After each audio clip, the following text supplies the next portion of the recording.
Hello, and welcome to the Plaid Oracle. This is an all signs reading for the new moon in Sagittarius.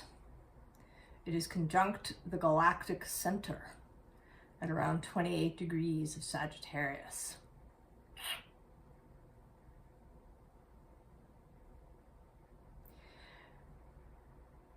I feel a significance personally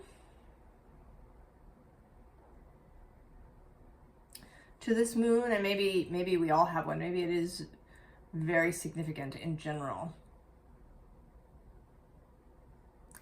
I didn't pull a theme card before beginning,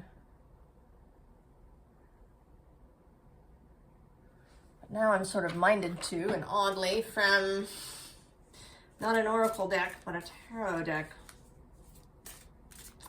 And a very, well, an unusual tarot deck.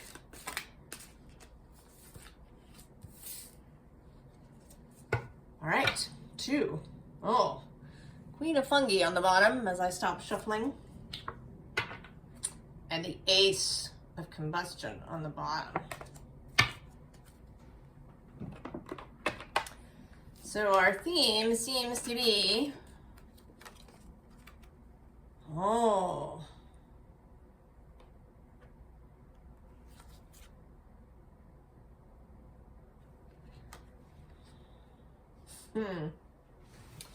So this Knight of Aether, Knight of Swords, and this Five of Combustion. This combining of these two energies. He's associated with Gemini, with movement, with speed, with lightness. He's thought to be the fastest knight in the tarot. And then the Five of Combustion is Saturn in Leo. And today, the sun, as I record this, I don't know if I'm going to release this tomorrow or not. We'll see how I feel about it. But today, as I record it, the sun is squaring Saturn in Pisces. The sun is associated with Leo. So the Saturn in Leo, for me, the Five of Combustion, the Five of Wands is also about the creation space, the void, the chaos, the Ein Sof, whatever you wish to call it. And he seems to have that here in his card as well.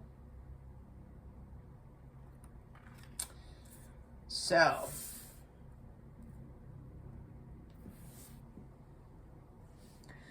something about intellect and inspiration coming together. Something about crossing that space or barrier, or what we conceive of as a barrier, to create. Air meaning fire.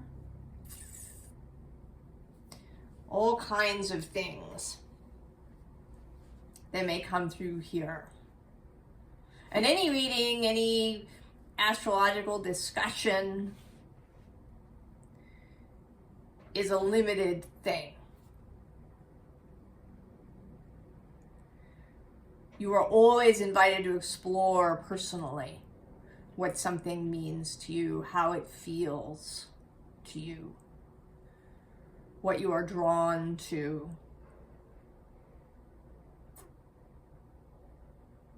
So we have 4 oracle decks. 8 tarot decks wanted to come out. We'll see which ones go for which sign. Sometimes a sign will break formation and ask for a different deck. We're going to see how we go. We're not at all rigid here on this channel. We start with Aries, of course. Go through the signs, and then at the end, if I'm feeling it, I will do a collective. Aries. Aries.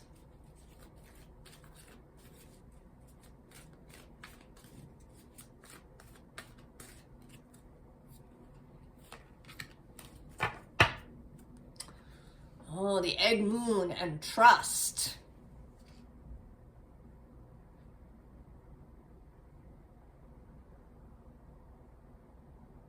You know, and there are two bodies linked together in this egg. It may be difficult to see. I actually used a magnifying glass just to...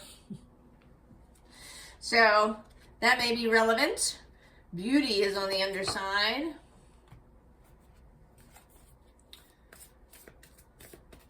Something gestating, but visibly gestating, which is kind of interesting. It is a clear egg.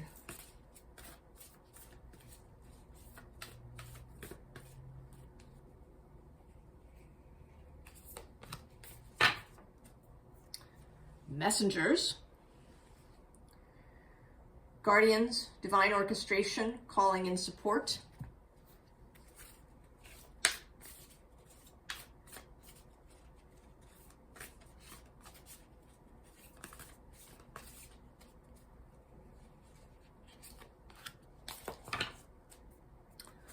The conch shell, homecoming, and afterlife. This I'm actually called to do at the very end of it. We'll see what that has to say. Nourishment. Hold the light. Lemuria, ancient memories, sensitive gifts, I remember. And the bottle tree. Mediation and intercession.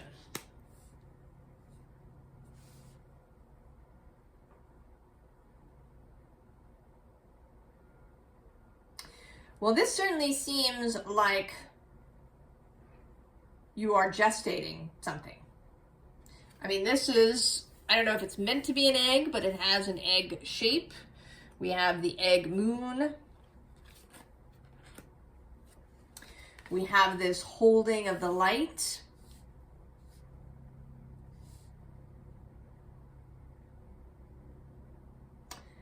It kind of feels, and with this messenger, you know, we have this Christmas moment happening.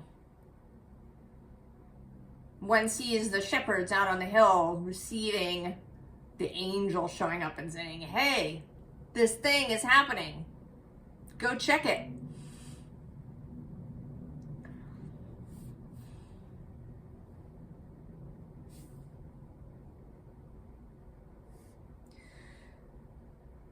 That you're being called to go and attend a birth of some kind. That like the Magi, you are being invited to attend a birth. And actually, I mean, as we're sitting here, the card that's here, as you can see, is the midwife.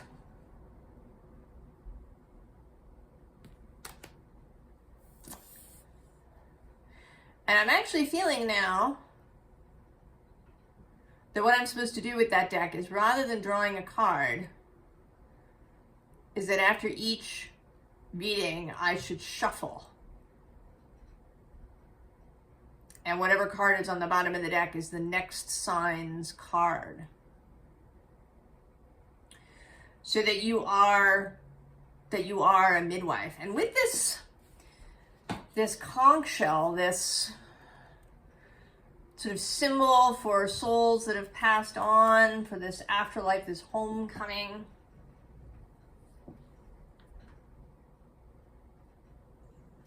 There's kind of a sense that it's something that you've known before.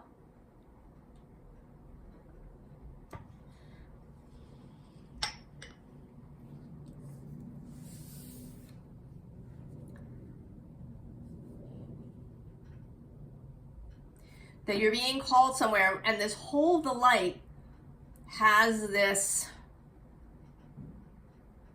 you know, this sense of the blessings at birth. The Magi bringing gifts, fairies at the birth of the child, giving blessings. and that is part of your job. I mean, it seems a bit like, you know, like a godparent. A godparent is meant to help a young person around faith, around keeping to faith. But I think also to holding their light. I don't know, we're going to pull tarot and see if we can get some more. I think, of course, it can be anything. Might literally be a child. Maybe somebody is actually going to ask you to be a godparent. Maybe you've already been asked.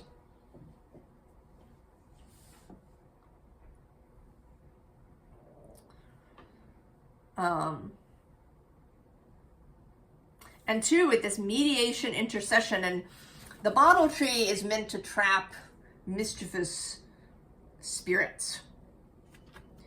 This very protective energy around something. Maybe a child, maybe a business, maybe something that's happening in a community.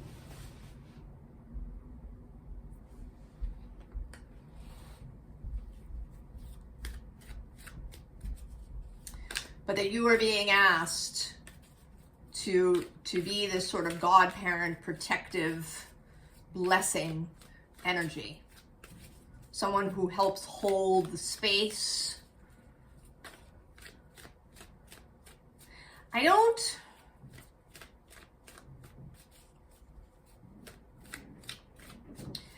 feel there actually isn't really a warrior sense here of Mars, you know, pulling out his sword and protecting in that way. It seems more like a spiritual guidance. Might be an artistic guidance. Perhaps you are going to be a mentor to somebody. If you are an artist of some kind, an author, that you become a mentor to someone.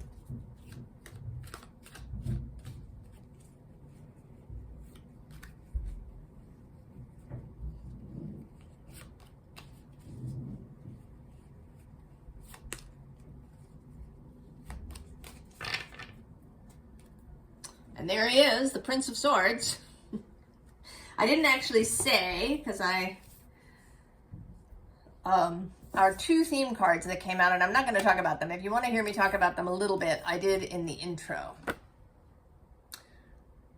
Knight of Aether and this Five of Combustion.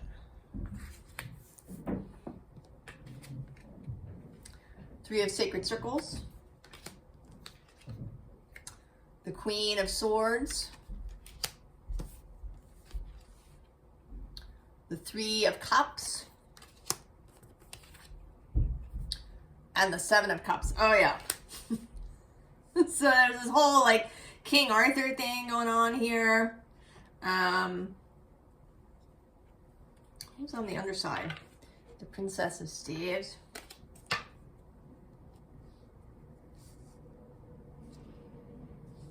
That there is someone...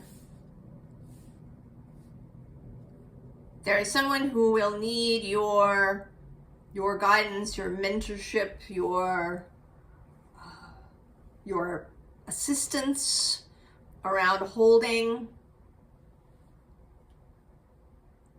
They may waver, they may lose the faith and need you to bring them back.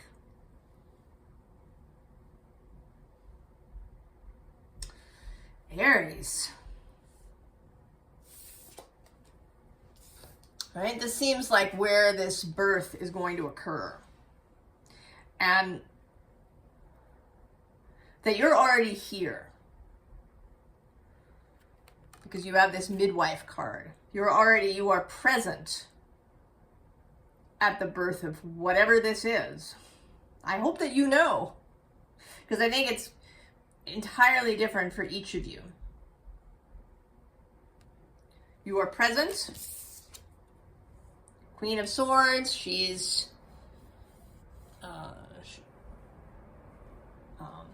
Izanami, I think is her name. She's a creation deity in Japanese folklore. Bringing, you know, this helping this creation be born. Then this Three of Cups in particular is very much about reconciliation. So there may be something that comes to mind is maybe you know a young person who has become estranged from their family, perhaps. Or they become estranged from their profession or from their art, and you help to reconcile these things.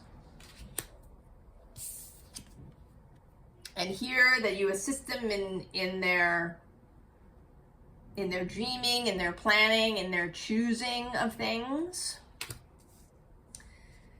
Aries, midwife and mentor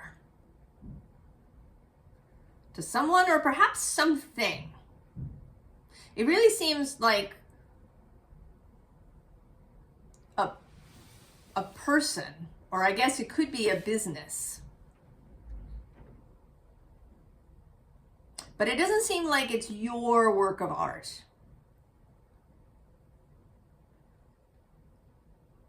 There is an outside thing. There is a kind of generosity here.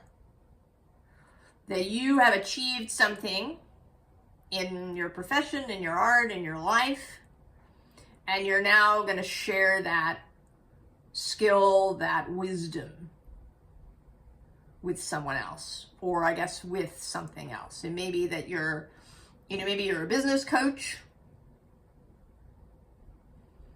or you help someone else start up a business.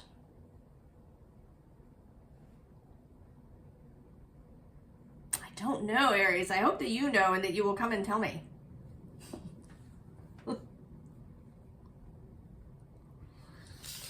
Oh, Aries.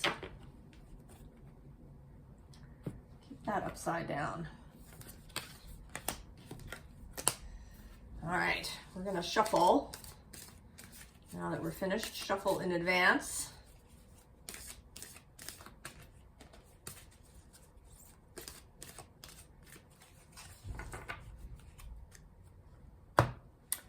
Taurus. So our theme cards are this Knight of Aether meeting the Five of Combustion. If you want some thoughts about that, go watch the intro. Taurus.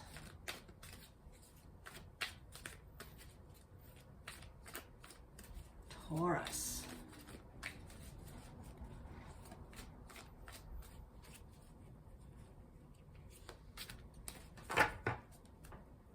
Oh, release. That's very nice. And that is the waning crescent, which is where we are at the moment.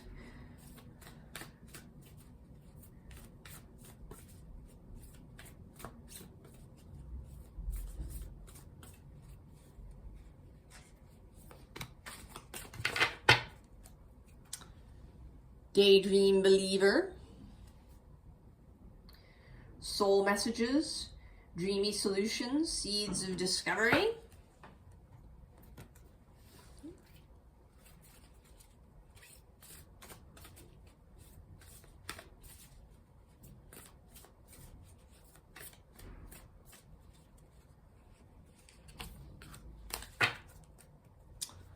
And the cowrie shells. Passion, feminine power. Also money. They were used as money, as currency. Now this last card, the archeo deck, I shuffled actually before I moved into Taurus, as you may have seen. And we're just going to turn the deck over and see what's on the bottom. Extremes. The hot moon. There's the dreamy escape. Repeating. Wanderlust, hidden treasures, sojourn. And roots. That's very you. Influence and support. Taurus. Well, it seems to me that you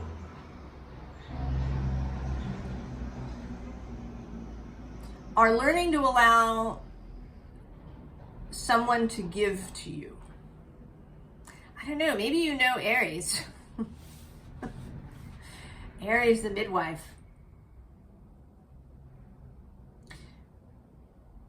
But that you've had this, I don't know, there's some sort of extreme experience that you've reached some kind of peak or possibly nadir at the other end.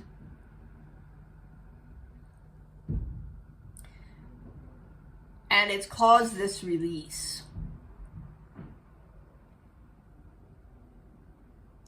And that in turn creates an opening for this dreamy escape.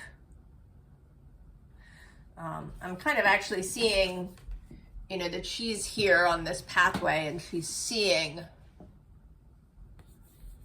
this castle in the distance. And it is just the thing.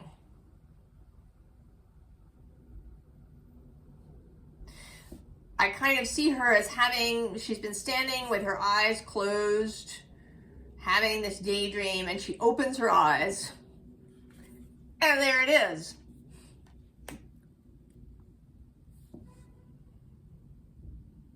That you are maybe for the first time, perhaps in your life,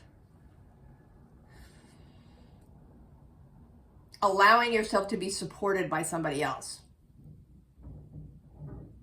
This may be very practical. Perhaps you have a partner who is able to, has good enough finances that you can choose not to work. Maybe to have a child, maybe to have a project, maybe you've been wanting to write a book, or get your PhD, or go back to school in some other way. And especially if it's something very intense, or that you really want to focus, not go part-time while working. And somehow it will be possible for you to do that.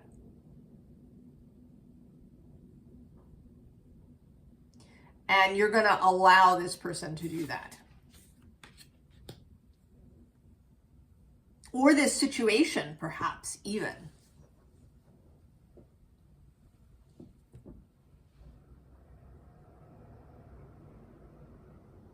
Maybe some job opportunity comes up that pays really well, but doesn't require a lot of mental energy, so you can do this other thing.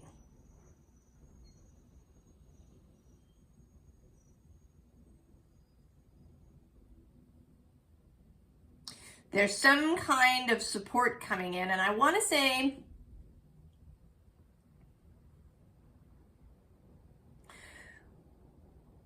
that maybe you actually have asked for it.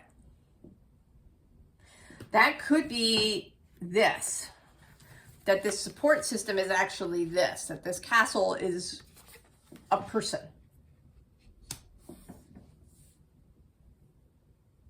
who is going to give you the resources that you need.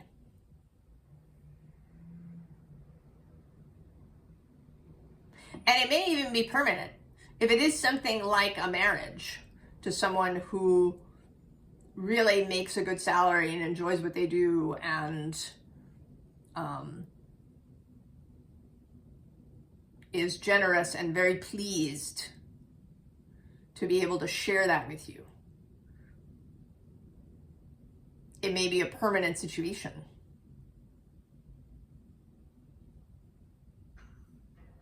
It might be a patron kind of arrangement. I don't know.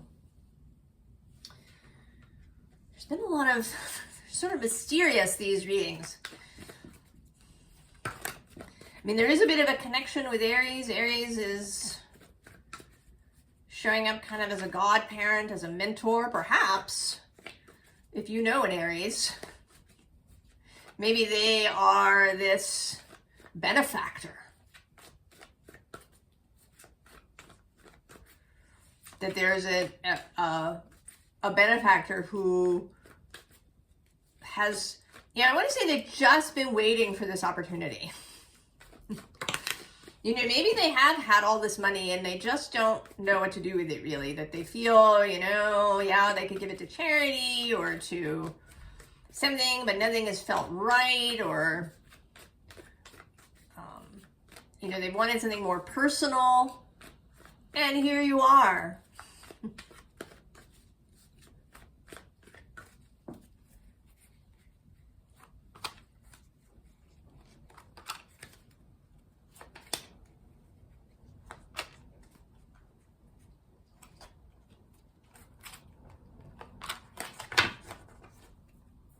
Oh, look at that. Star right there on the bottom. Who's underneath? The Ace of Swords.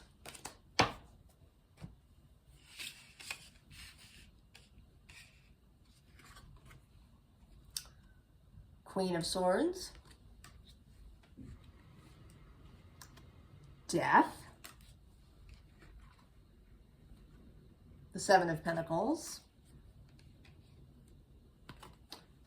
The Eight of Swords. And the Devil. Taurus.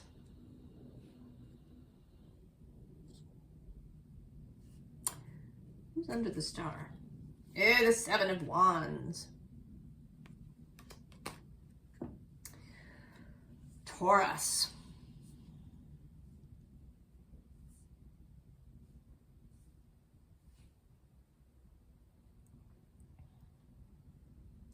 This is a whole transformation for you.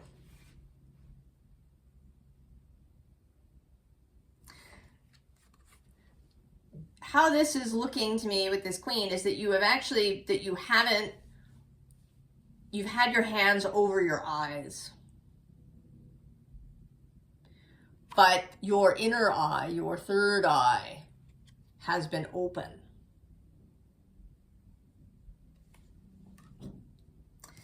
And there is this death process that happens.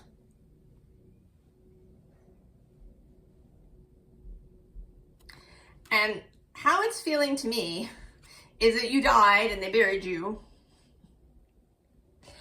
And then you regrow and discover that there's this person who's watering you.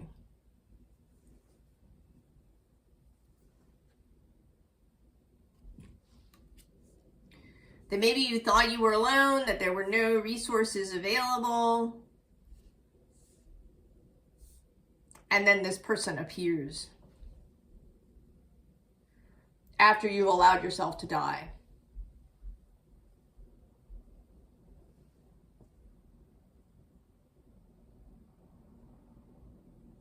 And that you free yourself then from this Eight of Swords, Devil energy. It may be that you've been enthralled to some idea about, I don't know, worthiness, or, that you have to work really hard, or that, any of that stuff. We all know that stuff, what it is, that we carry around.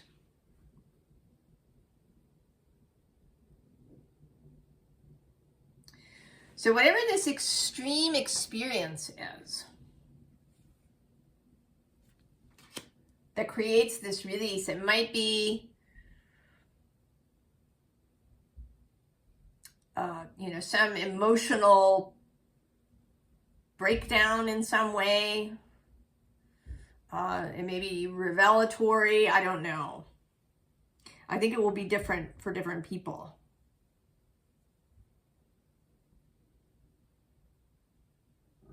but you allow this death to occur.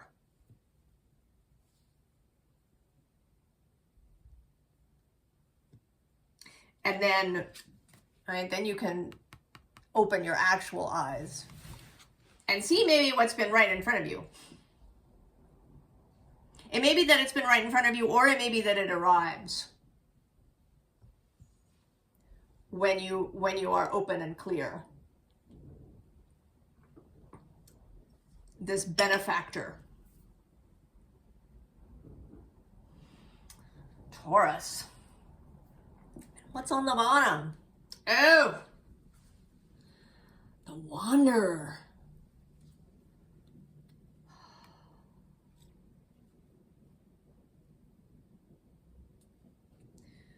The Wanderer coming home.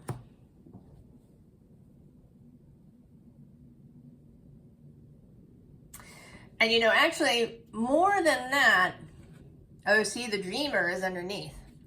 So I think that the Wanderer is this other person, this benefactor energy. And I think that I feel that it's most likely that it's a person and not, you know, an institution giving you a full scholarship to something. It might be, but it feels much more personal than that.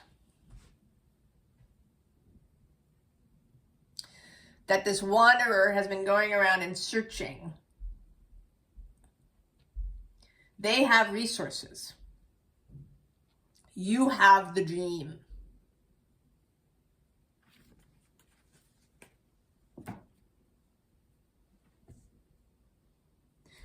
Taurus, allow yourself to be supported.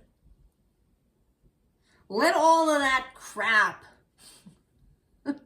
that we have about independence or self-support or working hard or any of that stuff, just let it die.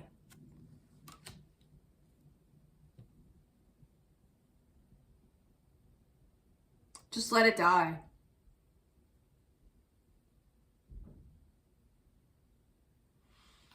Taurus.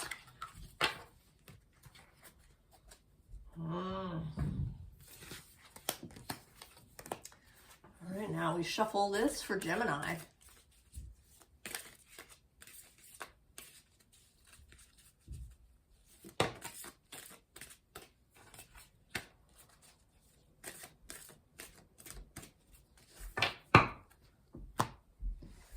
Gemini, our theme, Knight of Aether meeting the Five of Combustion, Knight of Swords meeting the Five of Wands. If you want to know some thoughts about that, go watch the intro.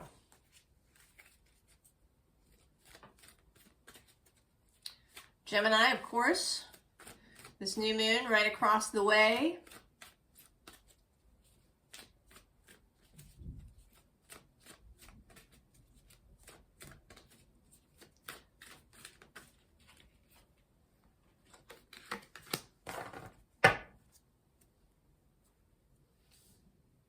Mercury is in Sag as we speak. Pleasure. Very nice, Mercury. Mercury, Gemini.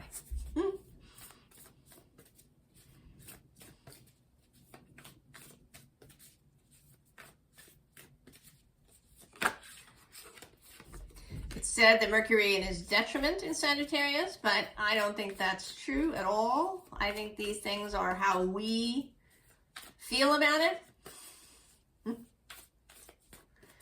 not how Mercury the planet feels about it. I think he thinks it's cool to be everywhere. He goes everywhere. He's a psychopomp.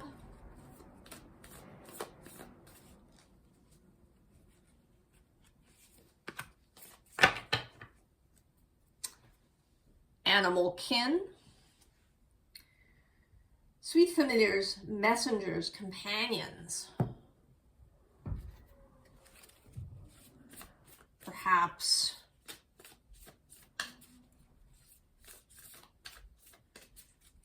Mercury is making himself known as some sort of animal in your experience.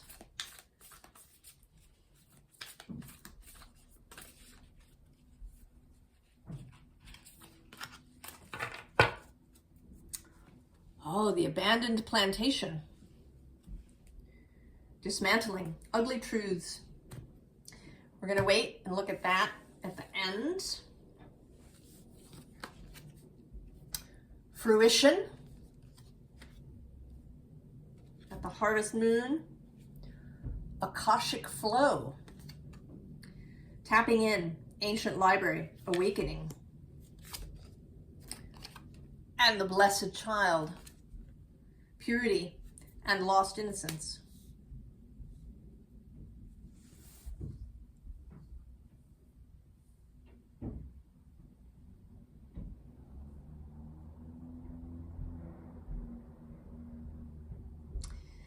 There is something that's going to become really clear to you, Gemini, that has to do with your childhood.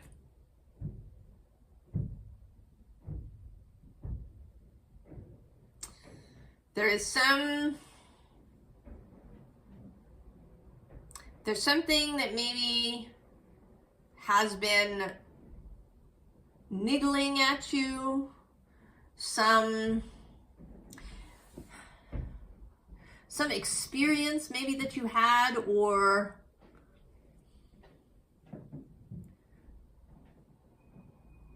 an understanding about how your childhood has affected you that maybe you haven't had before. There's also perhaps a sense of an experience that you had in your childhood coming to fruition now.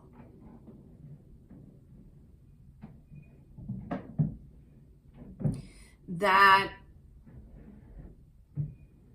you know, maybe an experience that you had with an animal that leads you to choose to do rescue work, or choose to go to veterinary school, or choose to adopt an animal, or to start fostering animals, perhaps. But there's something that you left behind. You know, you left home in the sense of you left your childhood, you left all of that.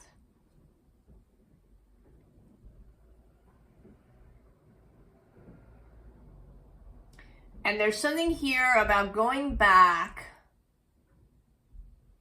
and finding something that creates a realization or an opening for you. Like it solves a mystery. You know, something that, and I don't want to suggest that this is actually the fact, but as an example, learning that you were adopted and maybe you didn't know. Or if you did know that you were adopted, finding your birth parents. Or I actually had a friend in high school who discovered our senior year that her two older siblings, who were much older, 12 and 13 years older, had a different father. That her mother had been married before. She was married, she had 2 children, the marriage fell apart. She married someone else and had my friend many years later. And for reasons that I really don't understand and never have, they chose not to tell my friend this when she was very young. And then I think it just got to be habit. And then finally, when she was 18, they told her.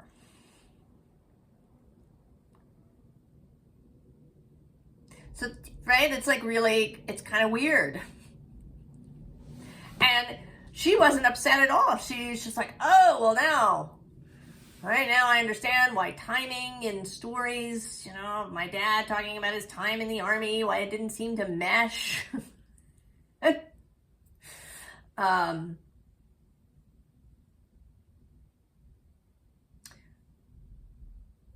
So there's, you know, there's something from the past. I mean, maybe it's you know, maybe you didn't realize that you really loved, you know, I don't know, playing with your dollhouse. And that there's something about that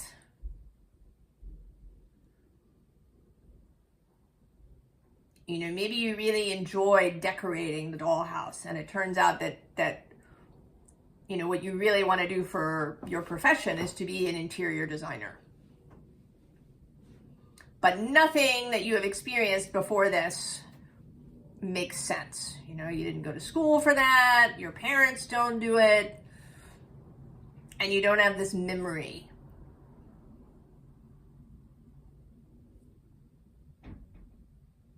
There's something that was left behind. And I want to say that it is pleasure that will release this for you. That there's something that you really take pleasure in. And allowing yourself to really feel that pleasure that may unlock some of this for you.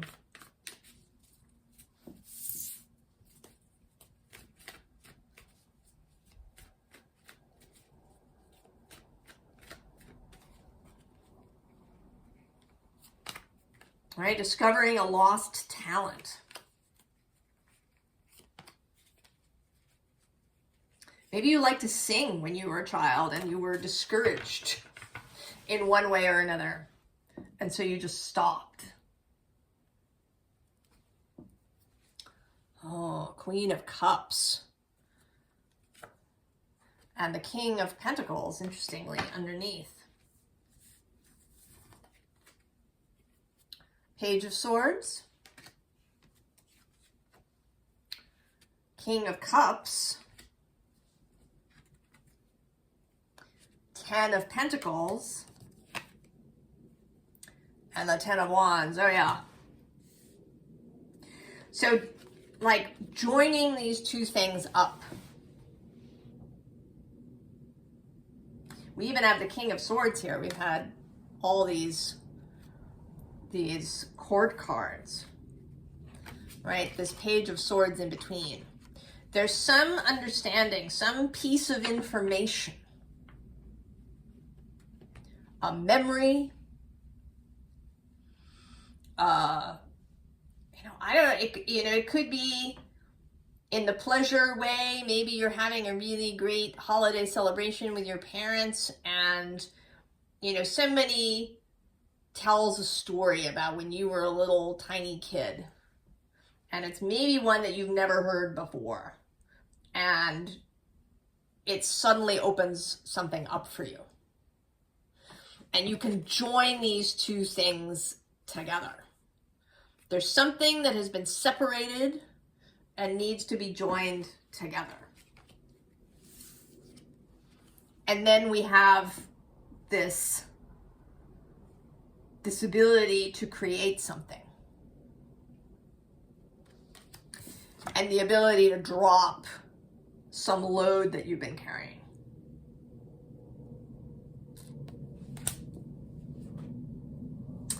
What is this?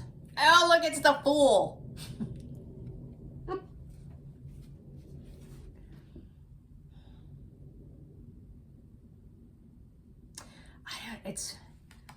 I wish I could be more specific, Gemini. But I think that it is different for everybody what this is. But it will be freeing. Learning this, you know, learning that you had a talent for something and a real love for something when you were tiny, and then you just stopped doing it. Maybe because, you know, it could be sort of supernatural, what we think of as supernatural or psychic or metaphysical stuff. You know, maybe you talk to animals as a kid. Like, really? Maybe you had, you know, a lot of, you know, maybe you would say this stuff. when you were a kid about, you know, seeing energy or seeing spirits or talking to animals, and you were either discouraged or people dismissed it as you having an imaginary friend or something, and it was just, you know, maybe, well, it wasn't bad, it was a little embarrassing, or, you know, maybe people teased you about it. Perhaps your older siblings teased you about it and you just stopped.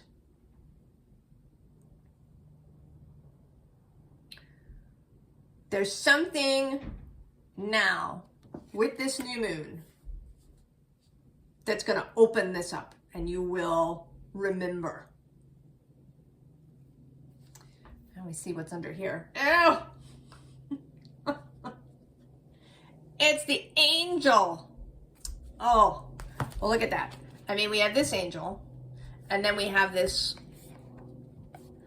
like, this owl's wing that creates a kind of Gemini.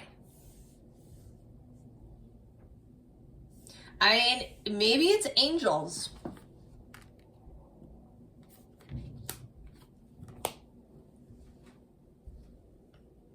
If you know, there's a woman, she's an Irish woman, her name is Lorna Byrne, and she talks to angels, and always has.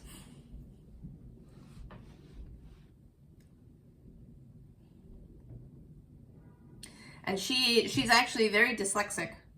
She doesn't read, she can write her name, but that's about it. And she credits this with her keeping her angels, because she never read anything. She wasn't, you know, she didn't go to school normally. So she wasn't educated or trained out of this knowing that she talks to angels.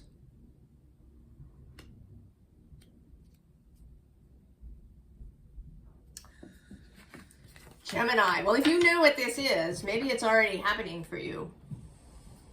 Come and tell us about it in the comments. So we shuffle now for Cancer.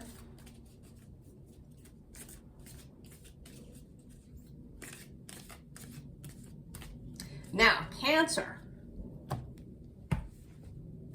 you are in mutual reception. The moon and Jupiter in each other's signs.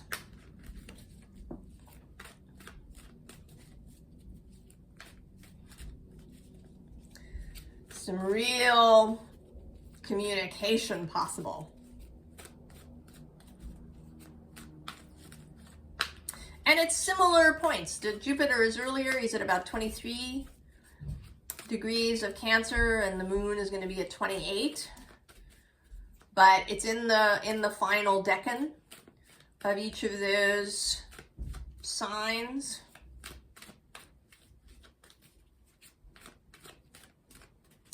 Astrologically, in astrological circles, usually the third decan of Cancer is ruled by Jupiter. Those standard decans, the first is the sign that it's in, so the first decan is the moon, and the second is Scorpio, which is the next water sign going clockwise. So that's Mars / Pluto. And then this third one is Jupiter / Neptune. So Jupiter is in his own decan. And then Sagittarius' third decan is ruled by the sun, and the sun is there now as part of this new moon.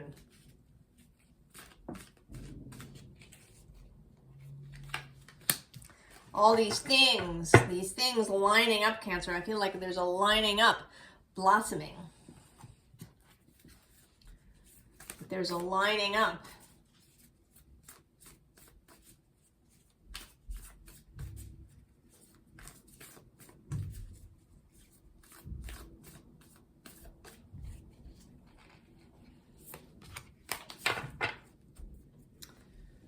Pyramid. Amplification. Harmonic resonance. Cosmic union. Yes, all of those things.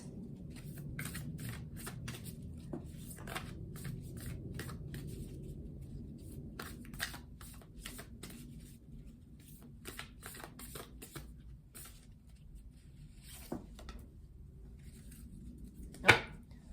Conch shell. That was out for Aries in that spot. The path. The secret garden. Planting new seeds, hidden dreams, nourishment. Oh, and the bottle tree also. Aries. Oh, that's interesting. Mediation and intercession. Maybe you have an Aries connection. You are square one another. Well, how this seems, right, is that you go up the ladder and you go through a hole and you end up in the secret garden.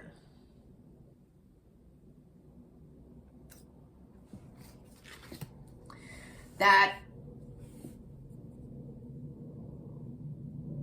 it seems like there is some realization. Oh, did I tell you, Cancer? I don't think I did.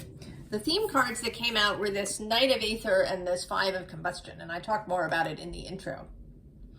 But there is a sense, possibly, especially with this portal-y thing going on behind him, of revelation. This new moon is conjunct the galactic center.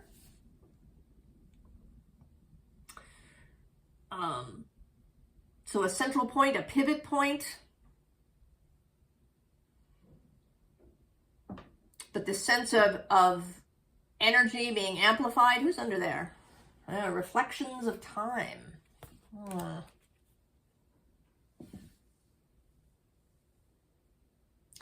And then this bottle tree, which the bottles are used to trap mischievous spirits.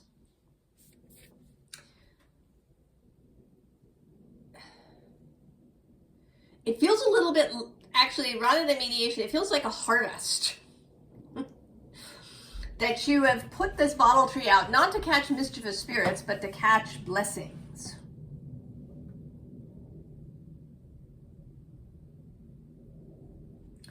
There's something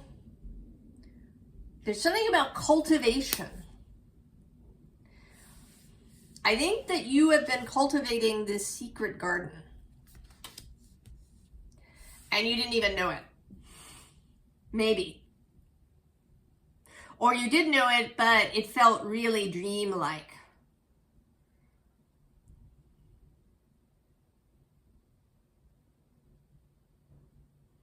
It felt, that it was just your imagination, and maybe it was a space that you retreated to when you were having a bad day.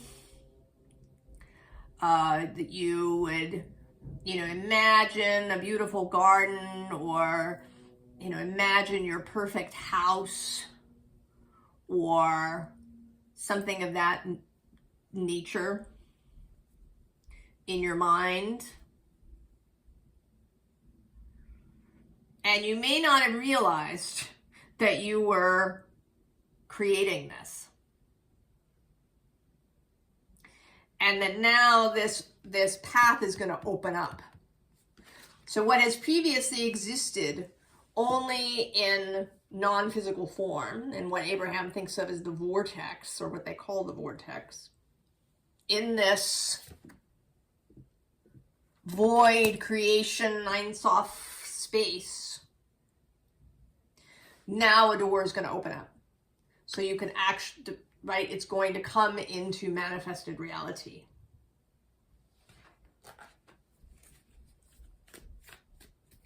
You will be able to step into, everybody's coming out. There's like jumping cards everywhere.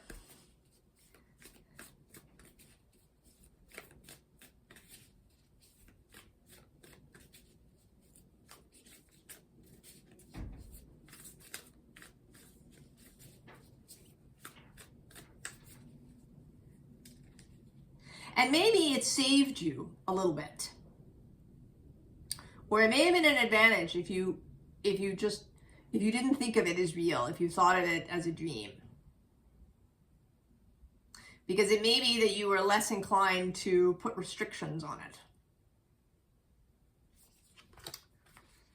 You know, if you were trying to imagine a house that really existed that you could buy and move into, you might have restrained your dream.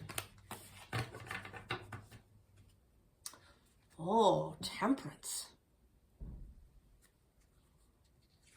And on the underside, the Page of Wands.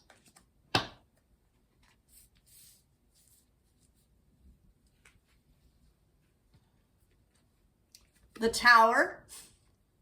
Cancer. Eight of Wands. King of Swords. And the Eight of Cups. Okay.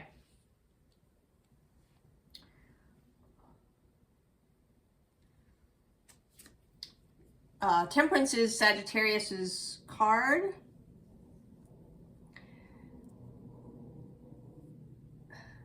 There's a kind of breakthrough moment happening where you are going to allow this doorway to open.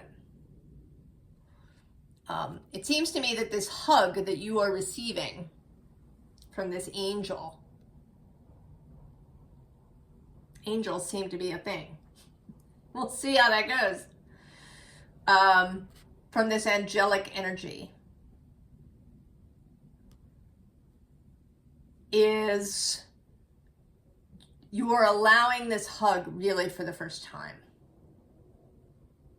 I mean, have you experienced that in real life, that you feel, you know, all kind of twitchy and resistant, and the right person hugs you and you are able to just relax and melt into the hug completely?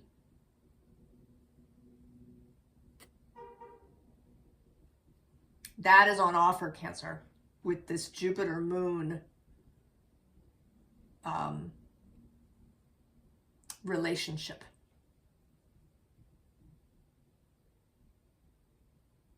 And I'm feeling now, I was wondering when I would release this video. I'm recording it today, I think so that I have the option.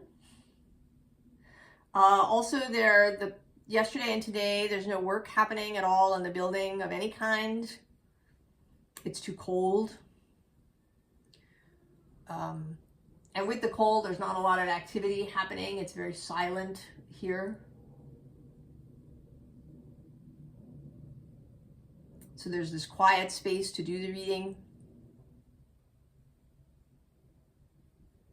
And I think now that I'm going to release it when the moon moves into Sagittarius, which I think maybe tomorrow evening, when this mutual reception begins. I mean, right below this is this Five of Pentacles, right? This alone energy.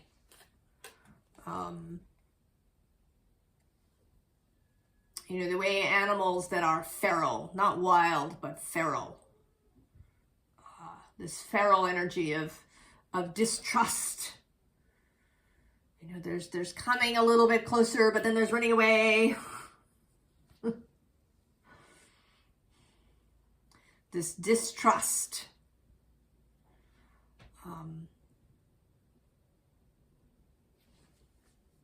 This, you know, happiness can't possibly last, so I'm not going to let myself, you know, this hug can't possibly be real. I'm not going to let myself really feel it.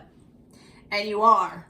And this causes this kind of breaking open of you.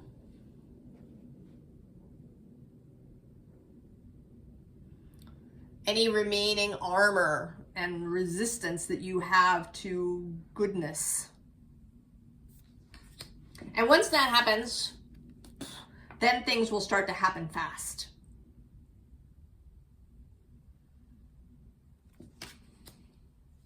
This is also a Sagittarius card, the Eight of Wands.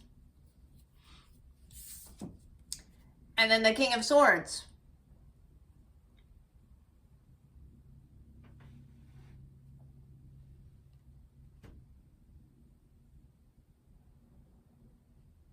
this absolute clarity. And then you can go into the garden. We have this Knight of Pentacles here showing up too, right? That long slog. Who did I say was on the other side? Oh, yes, yeah, see the Page of Wands. That innocent energy. And the jumper, oh, is the Seven of Wands. And this card has been showing up certainly as courage, but also as an acknowledgement of your own skill. You know, he is dancing with these flaming wands. And it comes right before this 8. And maybe you have, maybe your courage has grown so that you are able to allow this hug to really happen. All right, bottom of the deck. What do we have? Oh, it's the Demon.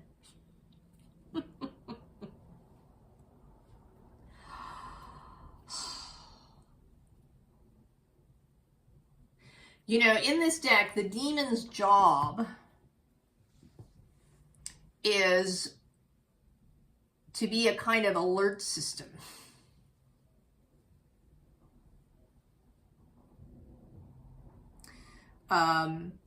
You know, he knows his own kind, if we want to say that. To get the Demon's assistance is to let him be the vigilant one.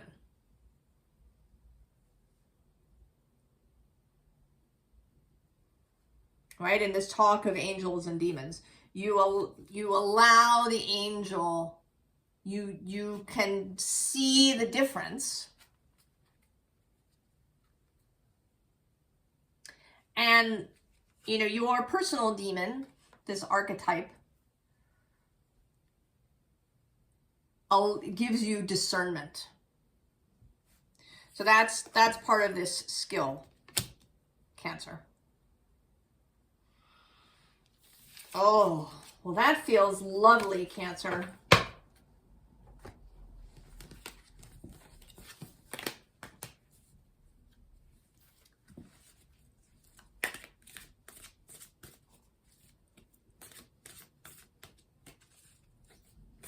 All right.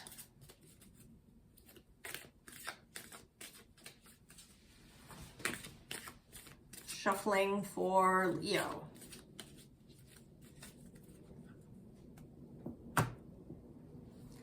Leo, the themes are this Knight of Aether and 5 of Combustion. I talk about it a little bit in the intro if it interests you.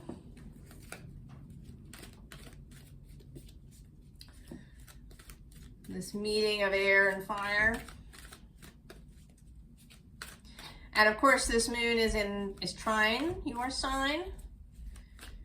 They're over there in your fellow fire.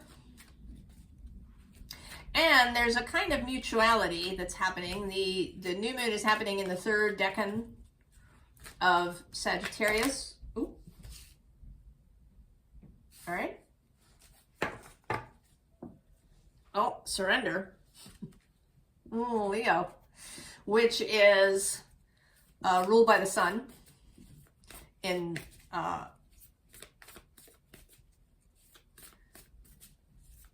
the usual astrological decan system. The tarot decans are based, or the tarot associations are based on Chaldean decans, in case you wanted to know.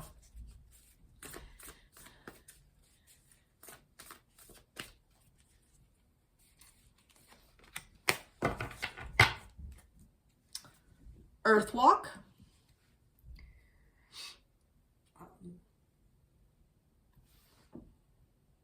Reorientation, collective wisdom, natural healing.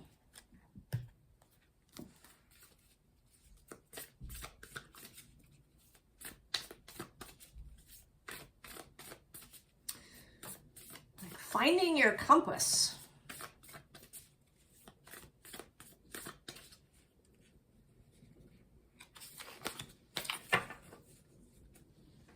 Roots. Influence and support. And we're going to do that at the end.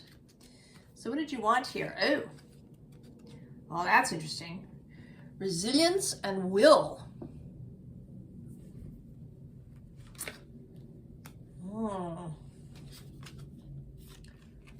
Harmonics. Vibrational medicine. Shared resonance. Natural tones. And the black-eyed peas. Wealth and prosperity.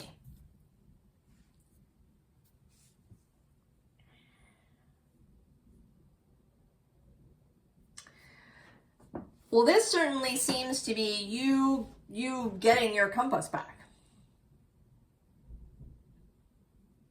That this surrender from both of these things, both from hauling this around everywhere and maybe from an over-reliance on will. Both of these have their uses and their positive points. There are times when we do need to just, hold the thing and manage it. There may be times when an act of will is what's important, but that time is not now, Leo.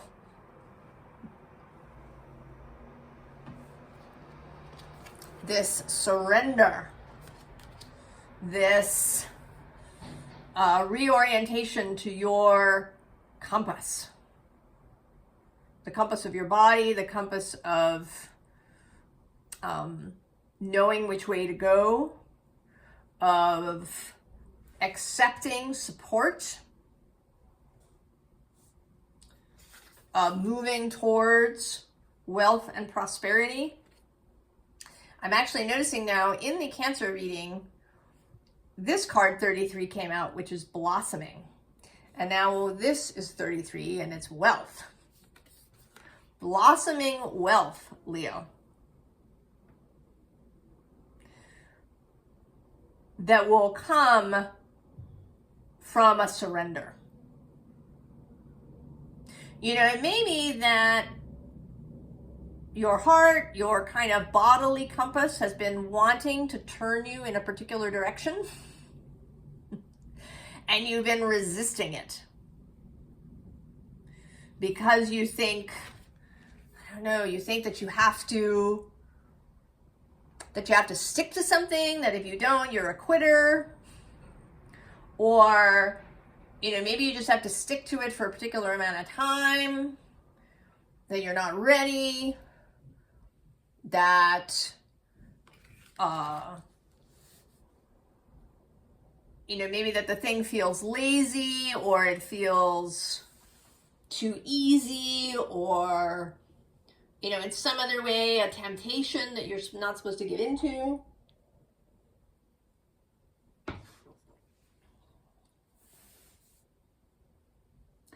And a sort of basic example that comes to mind is exercise.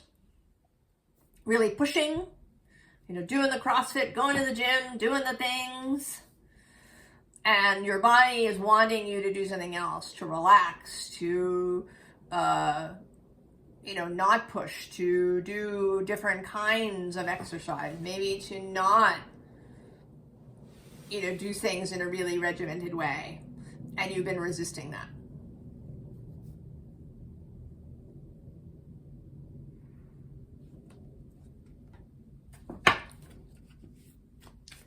It's interesting. This was Cancer's deck.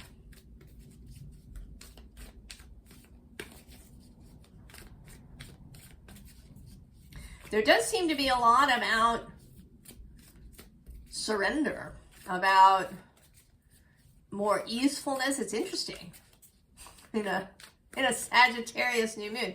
But I think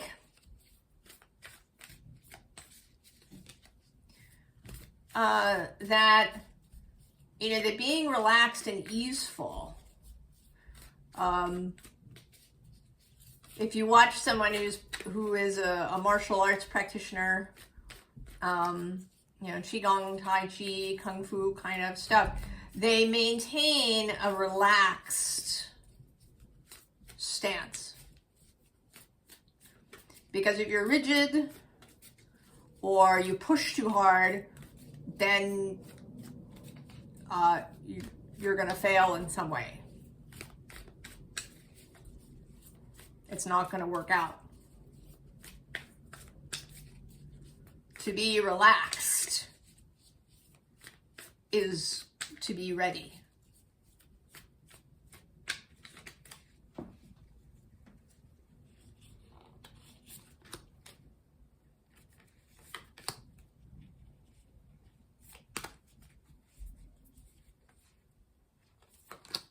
To be flexible. Oh, the Nine of Pentacles.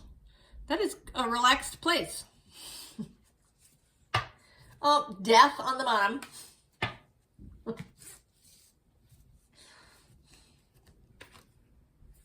King of Swords. Five of Pentacles. Page of Cups. And the Six of Pentacles. Yes.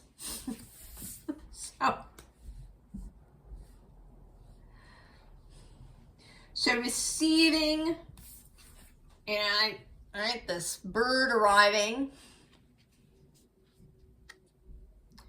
bringing you a message of this easefulness.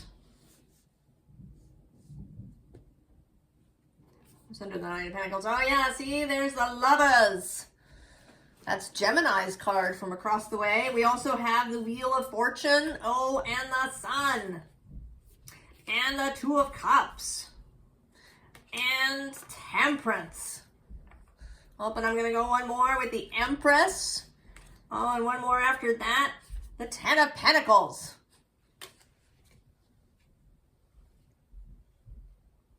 So, you've reached some point. And I'm kind of seeing her now as she's actually even got some similar clothes, doesn't she? With that red dress. That you're going to drop this load.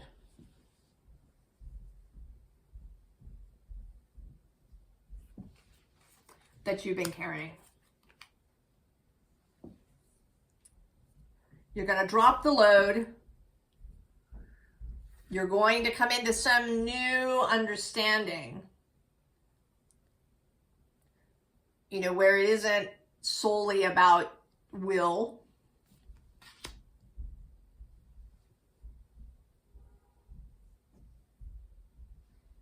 Okay, where there's this. You know, actually a friend of mine sent me, or was telling me about this person on YouTube who she found for exercise purposes, who doesn't talk about training her body, but talks about training her energy.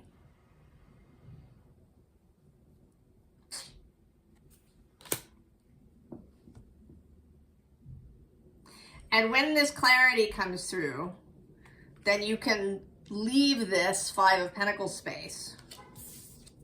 Right? You leave it for this Page of Cups. And that takes you to the Six of Pentacles, where you receive wealth, prosperity, comfort, ease.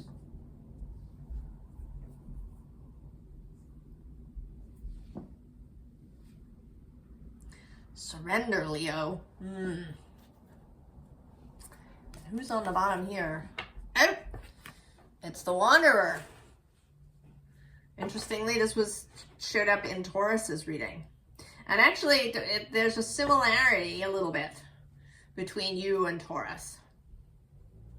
It's not quite the same message, but there is a similarity. There is stuff here about relaxing and not pushing.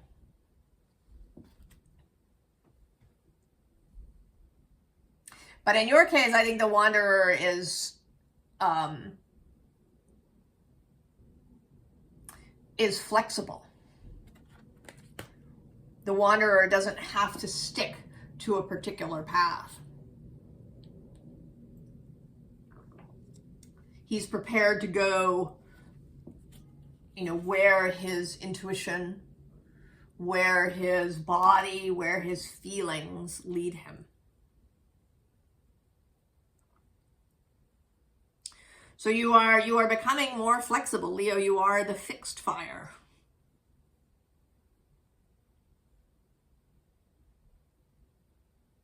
And you are here learning flexibility and ease. Oh, Leo.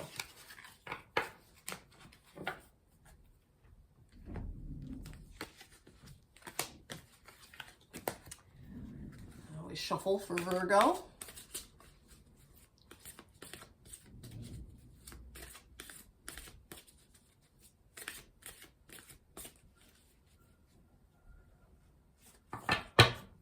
Oh, I didn't mean to look.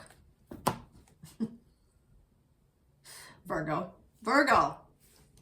Virgo, I didn't mean to look. I don't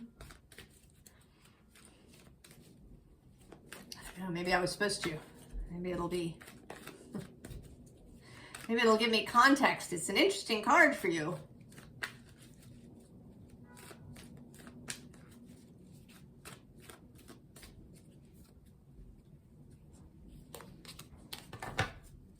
Ooh. Growth.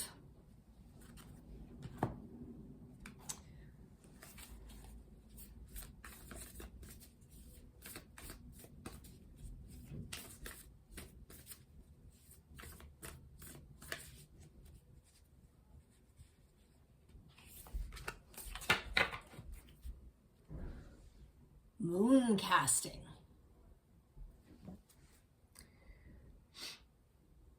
Cultivation, dream work, and magic.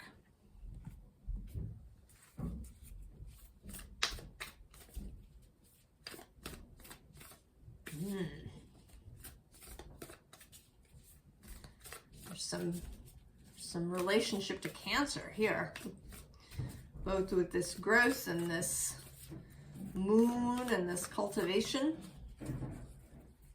Is that one? Ah, the crossroads. Road opener and decisions. We'll show you that at the end. Resistance. Hidden portal. Alternate routes, look closer. Creative solutions. And the dog. Loyalty and belonging.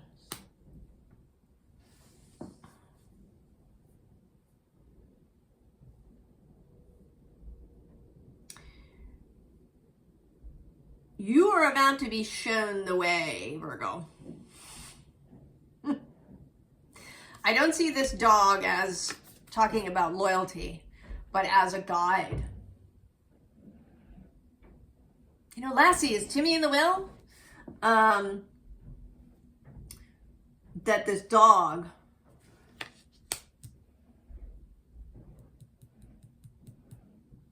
there's been this undercurrent of angelic energies.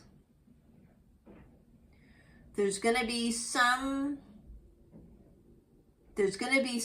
guide that shows up.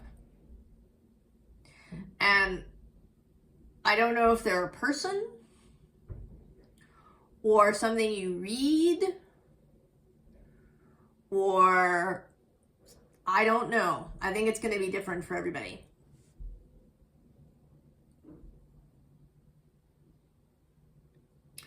And I think that it's going to happen even if you are resistant. You know, that these trees are coming out even through the closed fist.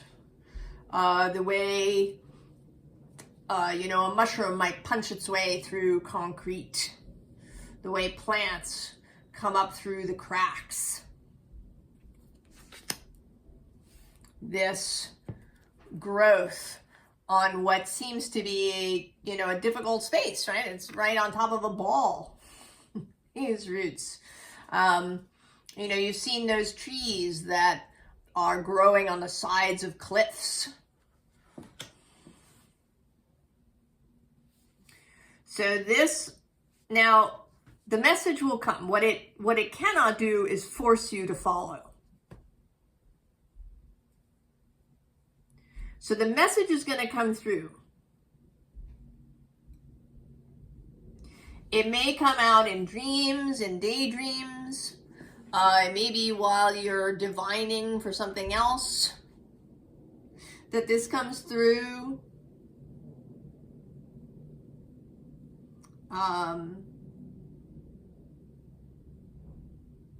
It will find its way through. This message will come through. There will be guidance about which road to take. This messenger, this guide, this angel will come. And they're going to guide you along this alternate route.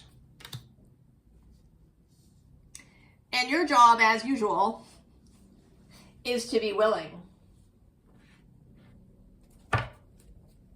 Virgo.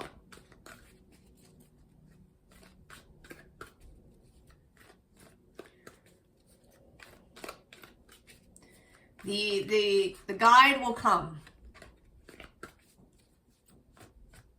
And I think that, I don't know, we'll see in the tarot whether the guide is obvious.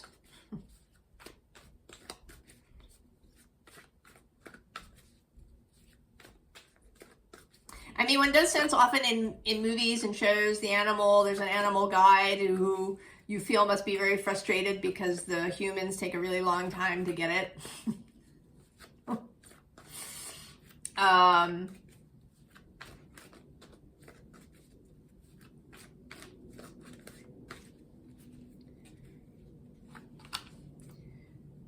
So it may not be instantly obvious, but this guide is going to stick until you acknowledge it. Oh, yeah, Page of Swords. Justice on the underside. Things coming into alignment. Nine of Wands, there you are, ignoring everything. In resistance. Eight of Pentacles, stuff is happening though, even though you're conscious, you may not consciously be aware of it. Strength. That angelic energy. And then the Knight of Wands, Sagittarius, new moon. So I see this page as the guide. And actually there's this Six of Swords with this moon card. And this I'm actually seeing as your wider self, who is, of course, in constant communication with guides and angels and all of that. You know, has been at work. So even if you have been very resistant, and maybe I think of course there's a spectrum. There may be some of you that have been very resistant to things, and some of you that have been, you know, kind of opening up and searching. Whatever your level, this guide will appear.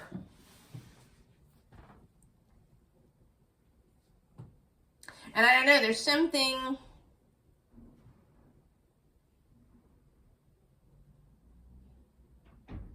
there may be something very specific about the new moon, that something literally happens on the new moon or within hours or a couple of days of it. This 9 is the second decan of Sagittarius. The new moon is in the 3rd. So it may be beginning now. My plan is to release this video when the when the moon enters Sagittarius.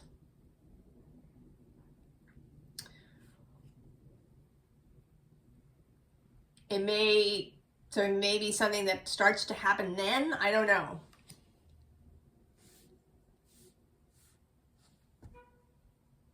But there is going to be a guide, Virgo. And your job is to be willing to follow. The card at the bottom that I peeked at unintentionally is the Dreamer.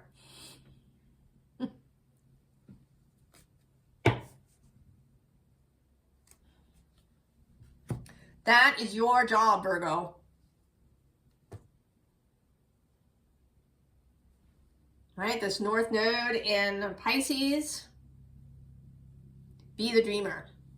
I mean, it might be. There is this, lots of this Sagittarius, Sun, Leo, fire vibe going on here. But it may be that something becomes clear when the moon meets the North Node.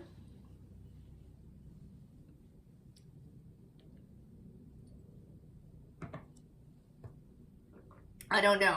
I think, it would be different for everybody. Be open, Virgo. Be the dreamer.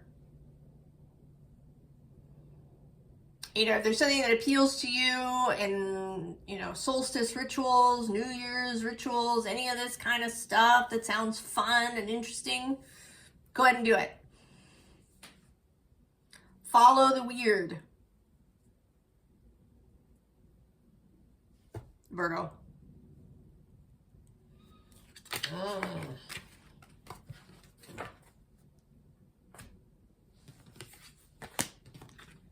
Virgo. Libra.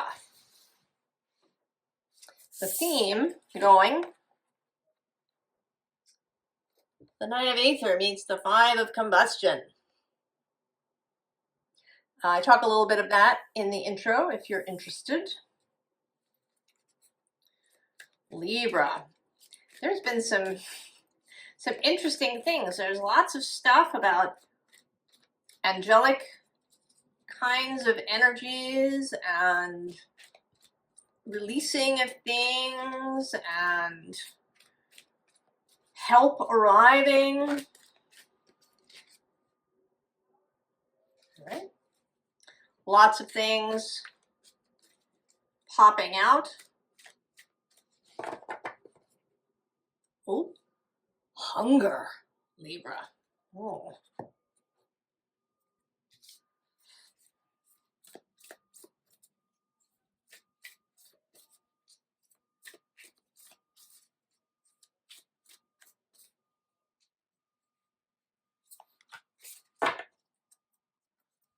Holy renewal. Rebirth, creation, cycles of healing, initiation.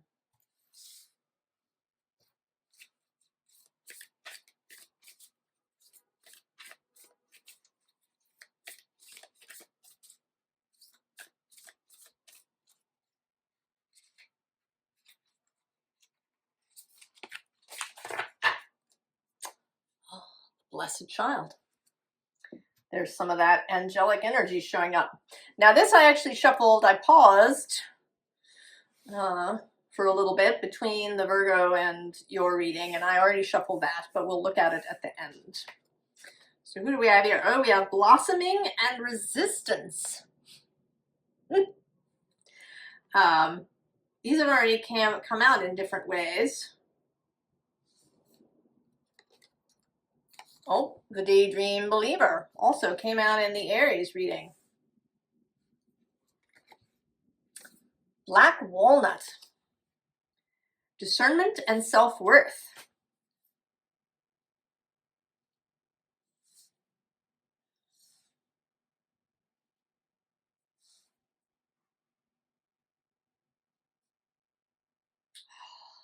Libra.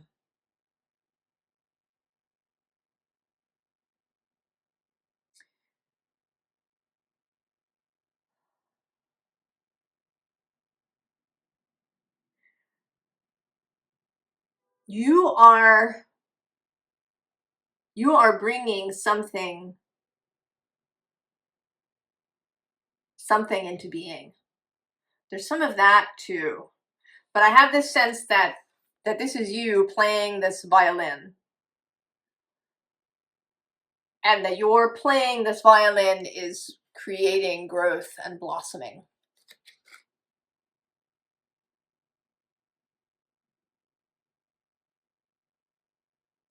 And maybe it's not, you know, not that something is going to manifest like a house or a job, but that the situation around you is going to change. It seems like you and Aries was showing up as a kind of mentor energy for someone. And you seem to be a kind of peace creating energy. That who you are, how you are, what you choose to say, what you choose to put out into the world, whatever this violin playing is doing, is going to soften resistance. I think that you're seeing the world around you a little differently maybe than you have until this point. Or you know, again, maybe it's different for each of you. But how you are seeing it now is that the world around you needs care. It doesn't need a fighting kind of energy. It doesn't need battling. It doesn't need willpower. It doesn't need restriction. It doesn't need new laws or new things.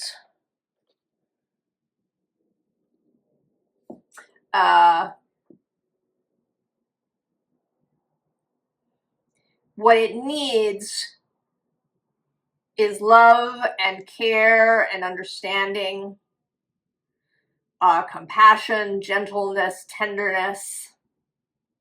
That there is this hunger in the world, this lost innocence, this resistance. I've already brought up in a different reading, the example of the feral animal. So not wild, not a wild animal that's out there and meant to stay out there, but a feral animal. You know, a dog who was abandoned and now, you know, is starving and unwell, but resistant to care because they had that shitty experience.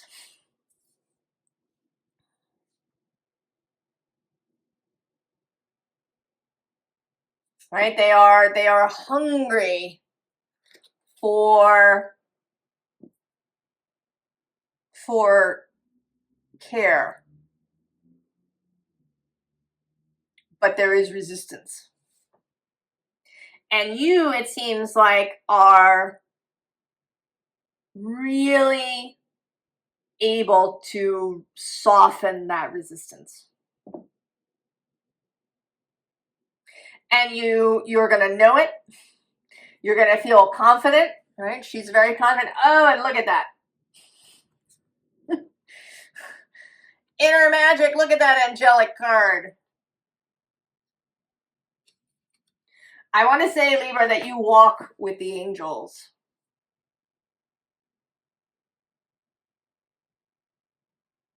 You walk with the angels. They are with you, they guide you, they will assist you, they'll inspire you. So you say the right thing, go to the right place.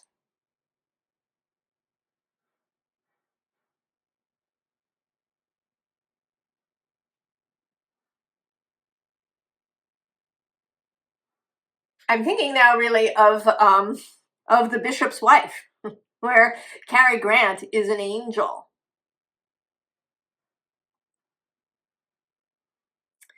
And his presence softens people, and they open up and unbend, particularly the, you know, the wealthy lady in the story. He knows just the right thing to say so that she opens up to him.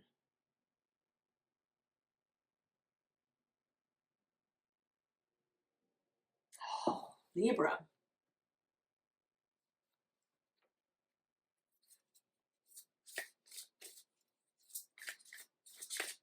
It's beautiful. You and Aries.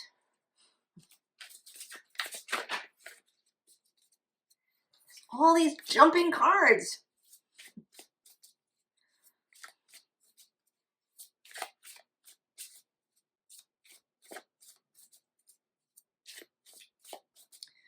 Flexibility. That's another word that keeps coming up.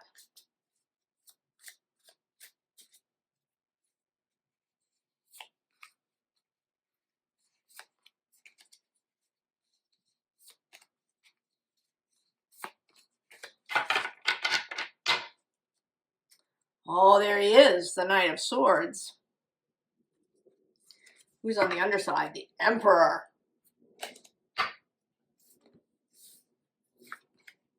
Oh, King of Swords. He's made several appearances. Queen of Discs. King of Discs. And the Queen of Wands. All core cards, Libra. And I think they're showing up as all the ways that you might appear. That in different situations, you will have different energies.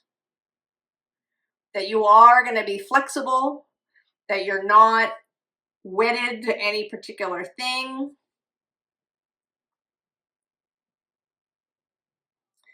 You are not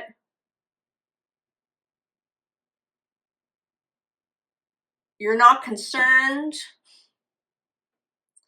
There is a sort of outside element to this a little bit. You know, it's not that you don't have skin in the game. You do, in the sense that you want the community of people around you to thrive. But, you know, you're not looking for credit. You're not looking for some specific outcome for anybody. You're not, you know, you don't need to be seen in some particular way. You may not even necessarily need to be accepted completely. I mean, in The Bishop's Wife, the bishop is very resistant to Cary Grant, to Dudley.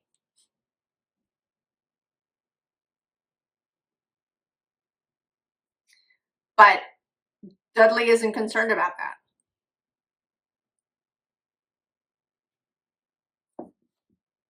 He works with, you know, kind of what he has.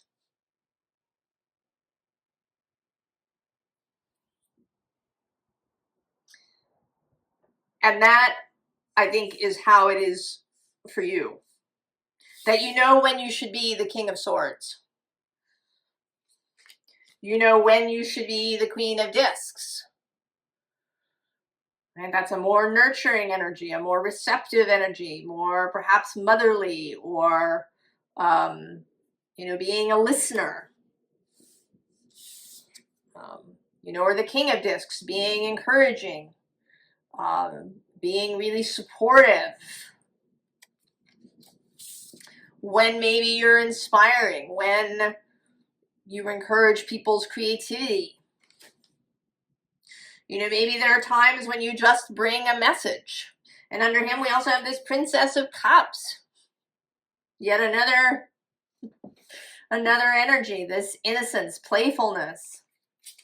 Below that is the Moon.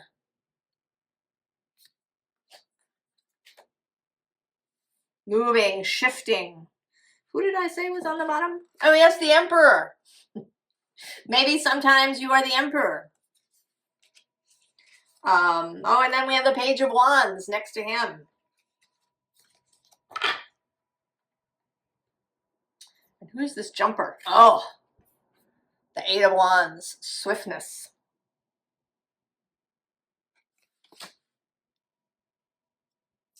But more than swiftness, there's this honey element here. You come dripping honey. You are, you know, and not in a cloying, false way. You are filled with the energy of milk and honey. You overflow with compassion, with joy, with tenderness, with optimism, with faith in whoever it is you're dealing with. Libra, and who is your card? Oh, look at that. It's the Warrior. Oh, so interesting. Right, that Aries energy. But on the underside, I'm being prompted to look, is the Poet. So we have both the Warrior and the Poet. And this particular Warrior is simply ready. Below him is the Siren. But this Warrior is simply ready. He is at peace and at ease.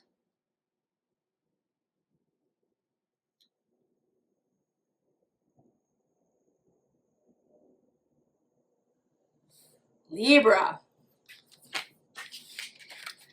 You and Aries. Separate these guys a little bit.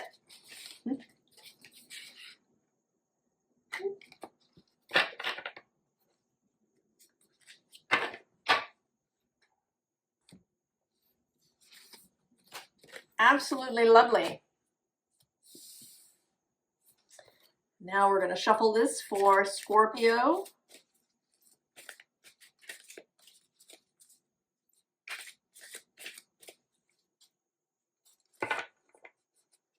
Not going to look. Scorpio. So the theme, Knight of Aether meeting this Five of Combustion. I talk more about it in the intro. Scorpio. You and Sagittarius in conversation. Mercury moving back and forth. Now he's solidly back in Sag.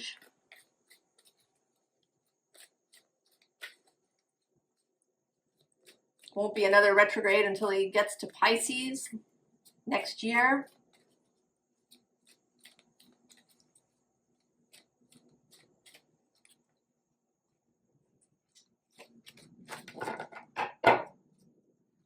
Oh, self-reflection.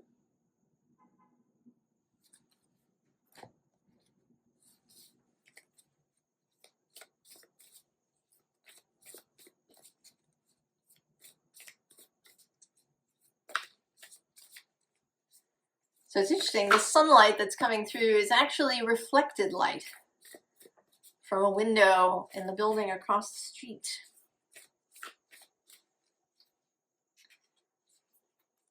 Something about that with the self-reflection, the reflected light.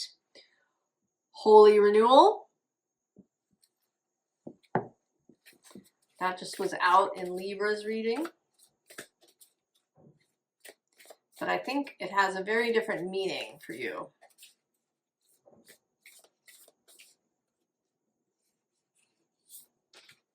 We're going to look at that at the end. Hurricane lamp. Oop. Preparedness. And inner light. Oh, blossoming. This has come out several times now. Enchanted forest.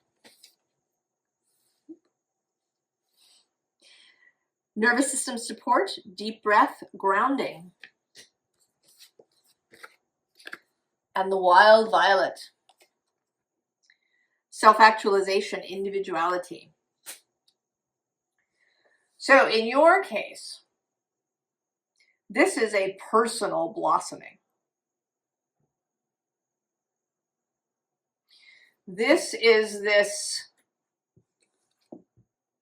self-reflection, and with this reflected light, I want to say that maybe you meet someone or you have some sort of experience where your light is reflected back to you.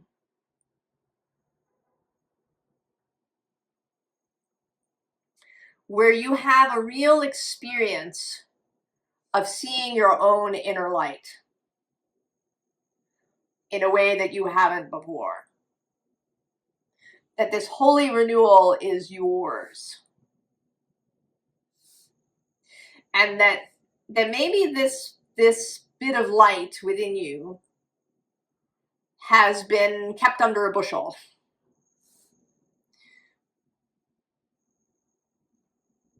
Maybe because it felt vulnerable, maybe because it had been rejected or criticized, or maybe you simply anticipated that that might happen.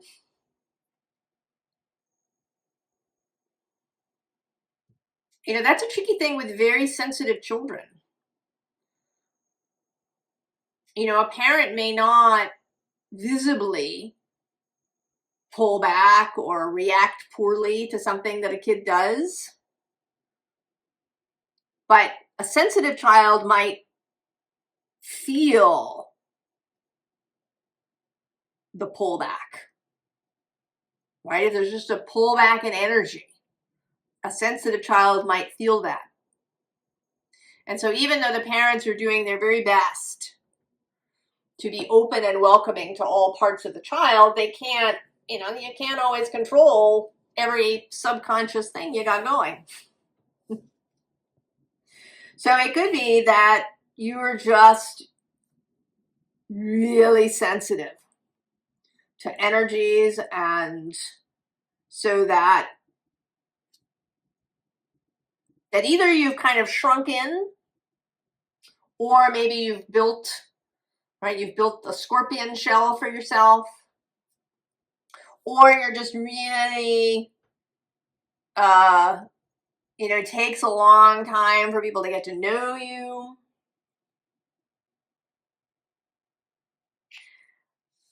And maybe, you know, there's something you're gonna have, either meet someone or have an experience where you see your own light reflected.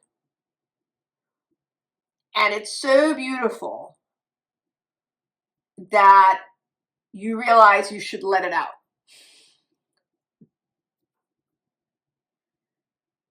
That it's not just beautiful, but strong. That it has strength and power. That you don't need to hide it. You know, you don't need to hide away in the enchanted forest.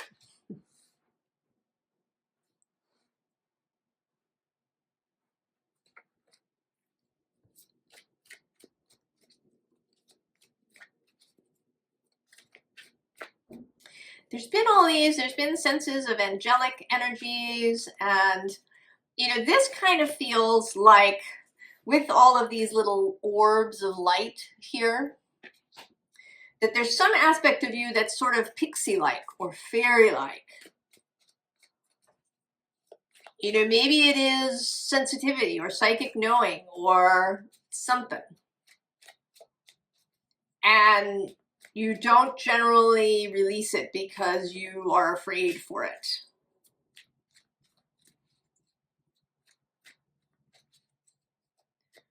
But when you see it really clearly, when it's reflected to you, I mean, it may be that you see it in someone else, that you meet somebody else who just has this fairy part of themselves just all out there. And you become aware and convinced that you could do it too.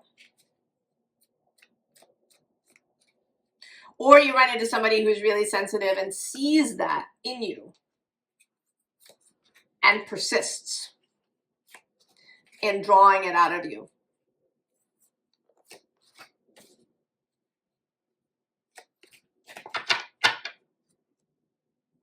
Oh, yeah, Four of Pentacles, right? This kind of hoarding, hiding the energetic pentacles away. On the Wheel of Fortune, on the bottom. Eight of Pentacles. Is that visible? I think that's better. Oh, the Tower.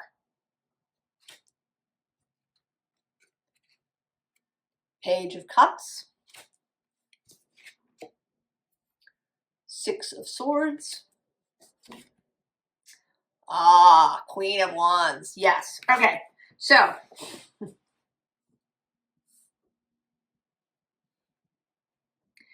I think that you've kept this aspect of yourself. It might be a sort of a way of being with people. There might be some particular skill like reading people or psychic knowing or something. Because we do have this Eight of Pentacles. And I think that, you know, you have felt very protective of it, of this thing that you've built. But something is coming in something is going to break this all open. Oh yeah, under the Four of Pentacles is this Emperor energy. And I don't see this actually as a destructive tower, but as a shocking kind of like revelatory event. And it allows you, oh, it's not the page, actually, it's the Five of Cups. It allows you to let go of the past. You are able to release any past stuff around this. You know, that it was rejected when you were little, or you were just afraid that it would be rejected, or you had a couple of bad experiences that just shut it down for you. Sometimes it can even be watching other people have a bad experience. You know, it might be that you had a friend or an older sibling who was similar and who had a bad experience, and so you just, I'm not letting anybody know I can do that or have that or But now you're ready to move on, to change, to have a mental change around this. And to realize that you're this Queen of Wands. Totally sovereign.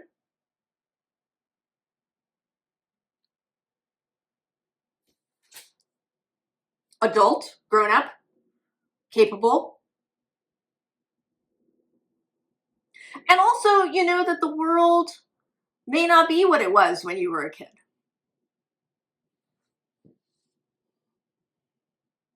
Not only are you an adult now, with lots of wisdom and experience and strength,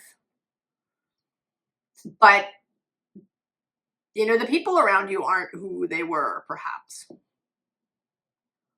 Or if they're the same people, they've all had their own experiences. Things are different now, Scorpio. And I think that this experience of having your light reflected back to you is going to change everything. Who's under here?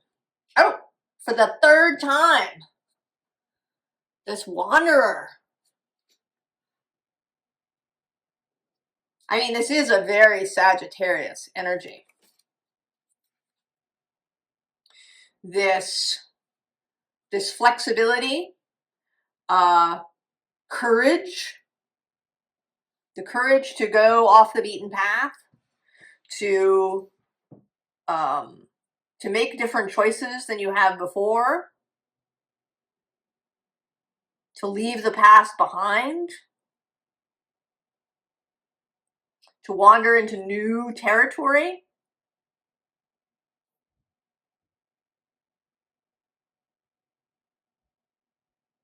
Right? This deep breath of the enchanted forest.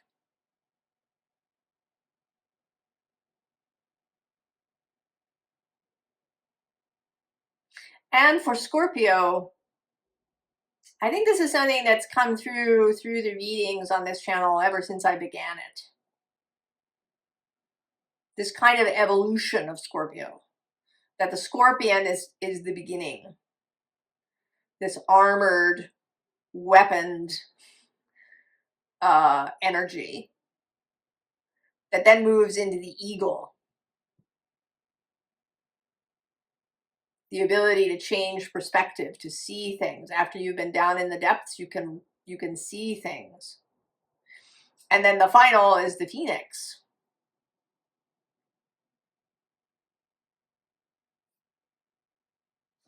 This fiery energy.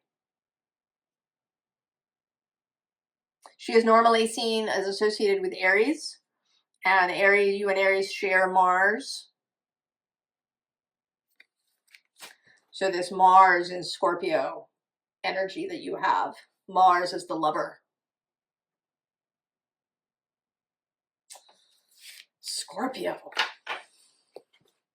All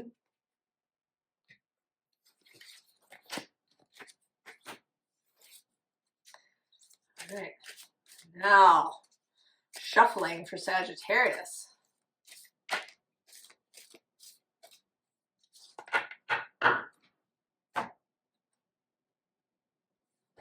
Sagittarius, the theme cards are the Knight of Aether and the Five of Combustion. I talk more about that in the intro, if you like. Sagittarius, this new moon, conjunct the galactic center. And while Venus is combust. So that's a traditional astrology thing. Under the beams is, I think, 18 degrees or closer.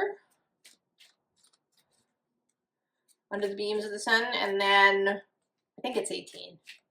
And then combust is 8 degrees, less than 8 degrees away from the sun, and then Kazimi is 17 arc minutes from the sun, or less. So she is combust. And she's going to get closer and closer, and then she has Kazimi on the Epiphany, January 6th. And then she will come out the other side and be the evening star again.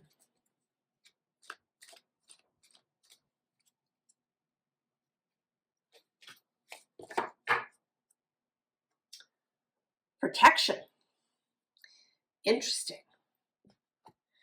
And of course, she does all of that in Capricorn on the other side. She's still in Sagittarius now.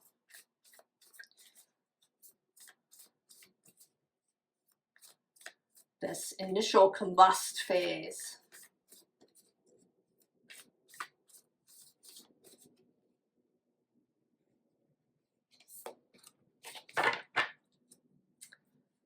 The pyramid.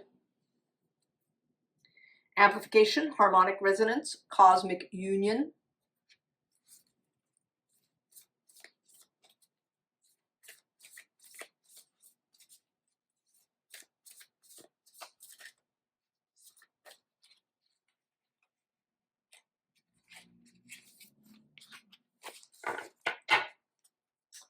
The crystal grotto. energy and cosmos. Discernment.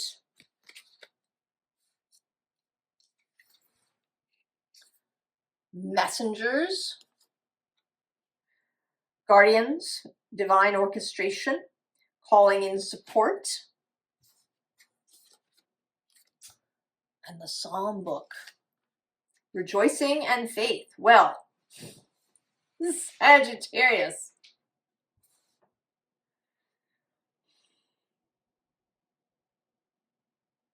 You know, you have been in this process of becoming more attuned to cosmic energies, becoming more integrated with your wider self, learning to speak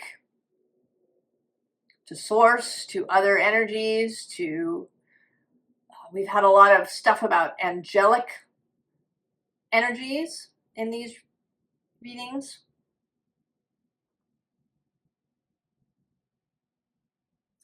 So it seems to me that you are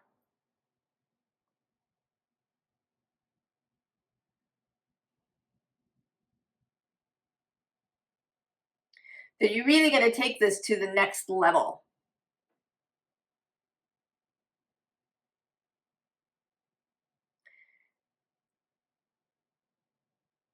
It's feeling actually like you stepping up into some sort of spiritual leadership.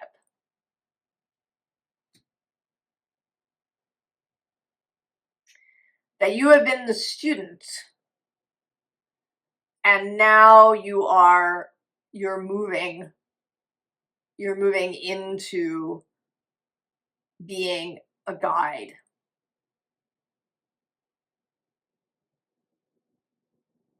And maybe there's some sort of first step that happens. I'm thinking now, you know, in the church, there might be a vicar, but then there's also a curate who's kind of the next step down.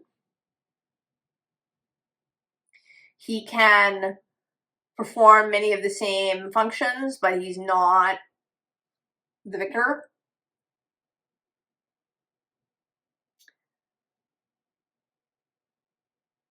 But there is something about that you are sharing the good word.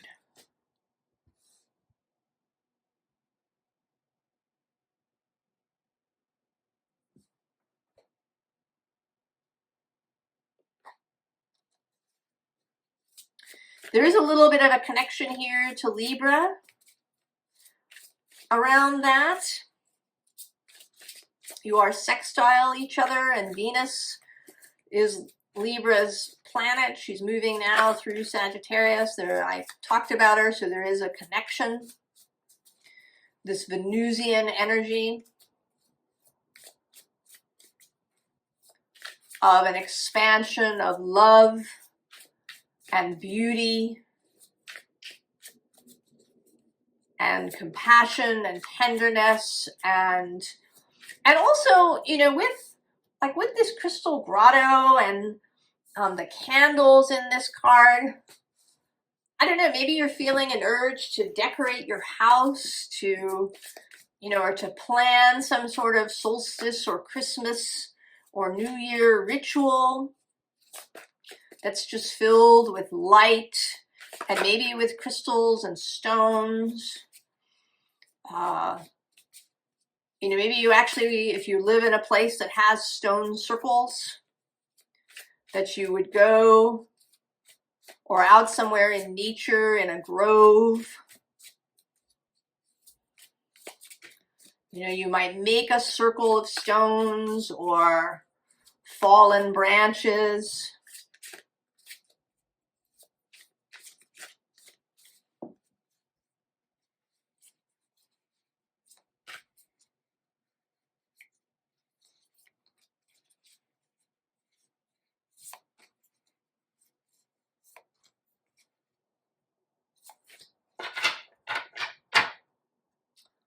Ah, the Magician. Who's on the underside? Oh, interesting. The Five of Cups with disappointment. Queen of Discs. Queen of Wands. Interestingly, I separated them and they're back together. Six of Wands with victory. Princess of Cups. Oh, yeah. You know, you might... And the Emperor, yeah. There's a real connection to Libra here. I mean, these four cards all came out in the Libra reading, and I deliberately separated them in the deck. And now they're back together with this victory in the center. It may be that you are getting together with a Libra, or with somebody with a lot of Libra energy, or you might want to go watch the Libra reading if you don't normally.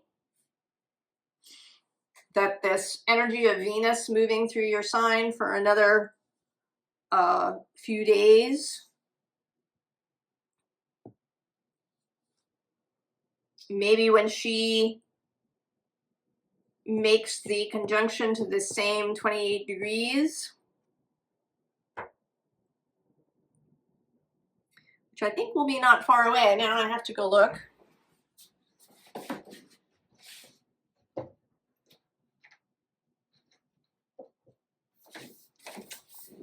At where she is.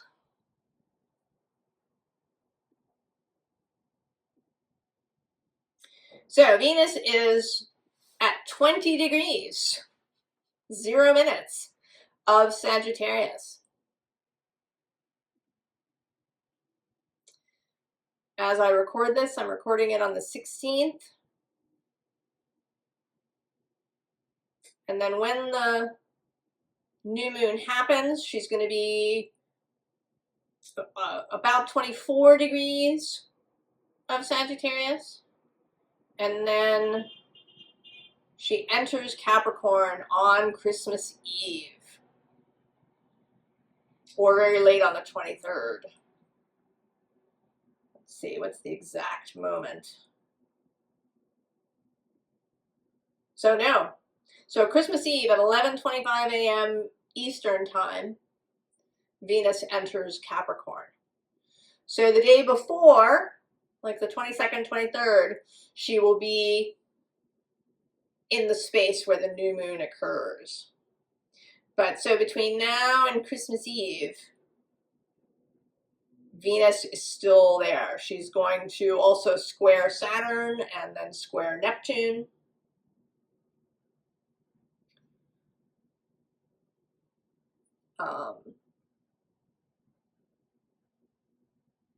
Sagittarius.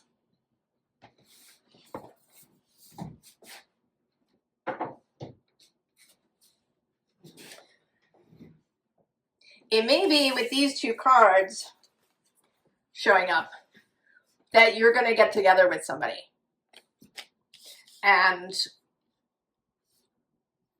create whatever this is. Right? This, oh, look at that. Yes. Justice, Libra's card. And I'm going to say the Devil, who is Capricorn's card. And this court card, the King of Swords, was also out in Libra's reading. So there, I think there's a very strong connection either to Venus, to the Libra energy, or to a Libra person. Oh yeah, see, next to disappointment is death. And the King of Discs, another card that was in the Libra reading. And there's the Queen of Swords, Libra, again.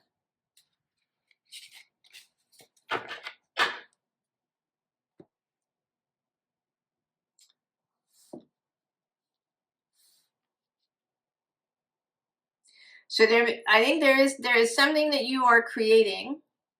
It may be on your own, or perhaps with a group of people. But it feels like something, right? These wands crossing. Like there's something coming together. I mean, we have Queen of Discs and Queen of Wands, also Princess of Cups and the Emperor. a sense of a group coming together.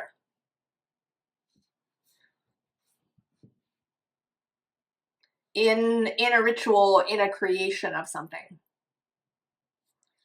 Who's on the bottom here? Ew! It's the Awakener.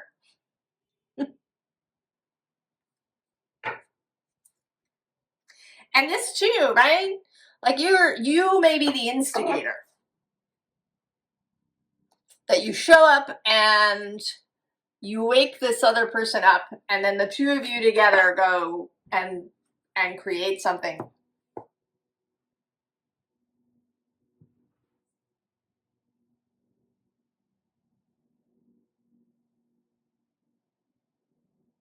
Sagittarius. I wish I had more for you. Actually, it is your moon. We'll give you a little. I want to know, what is... Well, first of all, I want to know two things. I want to know what is... Tell me more about this connection to Libra, first of all.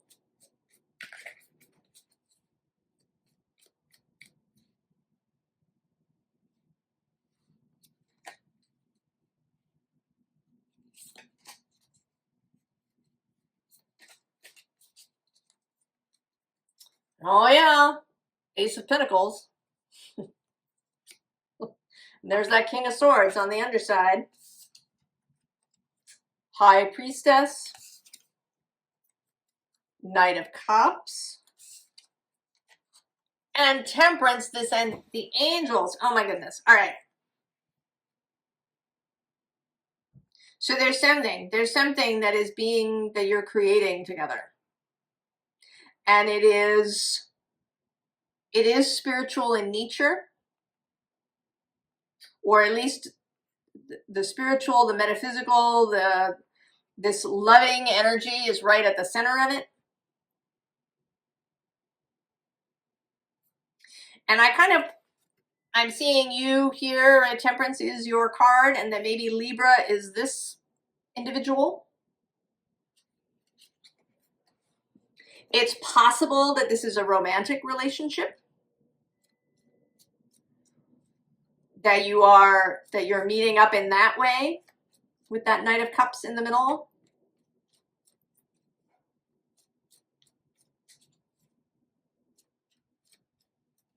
Or it may be just a very deep friendship. And then tell me more about this thing. What is it that's being created?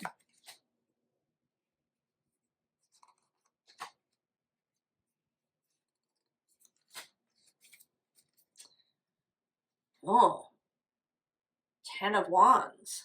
Who's on the underside? Oh, the 8 of Swords. So this seems like, well, let's see. I mean, I was going to say with the 10 of Wands that it's a long project, that it's not just a flash in the pan. Oh yeah, there's the Magician. Again. And the World.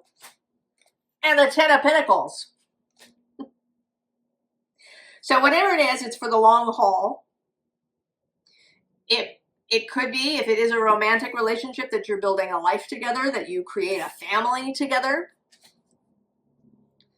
It may be that you get together and completely change the community vibe around you. It may be that you create a business together. And that the heart of it is to free people. To free yourselves, to free each other, and to free others from their mental restrictions. So maybe, I don't know, you start a coaching business, you start a healing business together in some way. Maybe one of you is an energy healer and one of you does something else. Maybe one of you is really good with this Queen of Pentacles at numbers and structure and building. And the other one has the healing skills. Sagittarius.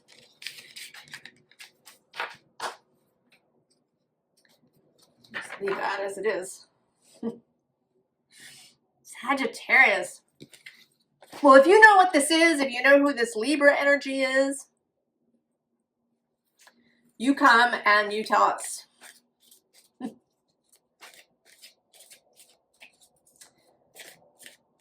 So I am shuffling now for Capricorns.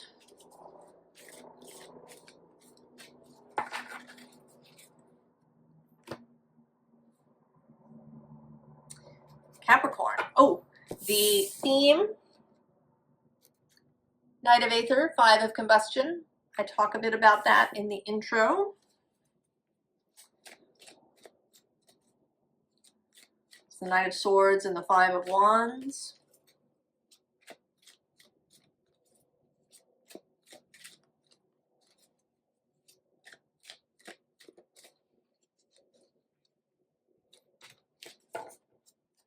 Oh, protection.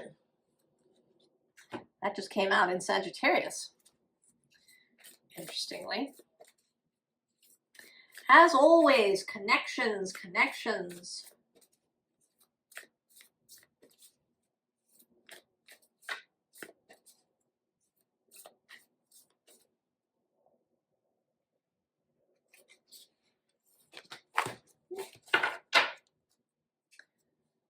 Deep rest, Capricorn.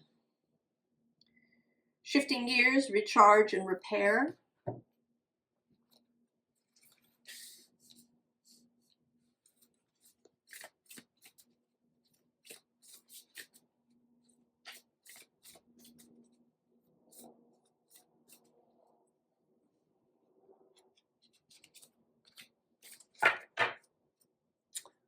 Cowrie shells, passion and feminine power. Pleasure, very nice. The mystic key, Capricorn. Patterns in the southern subtle realms, time keys and singularities. Altar water. Ritual and renewal.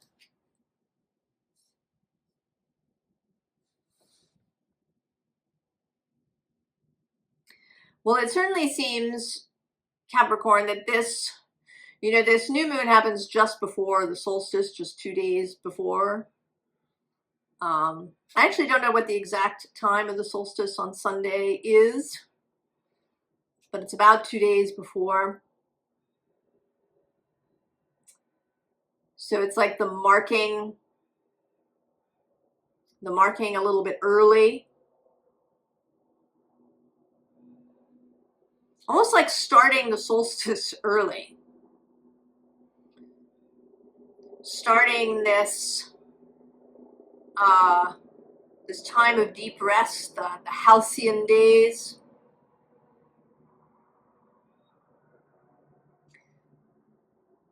And maybe beginning early and really taking the time to rest. To give yourself rest, to give yourself pleasure,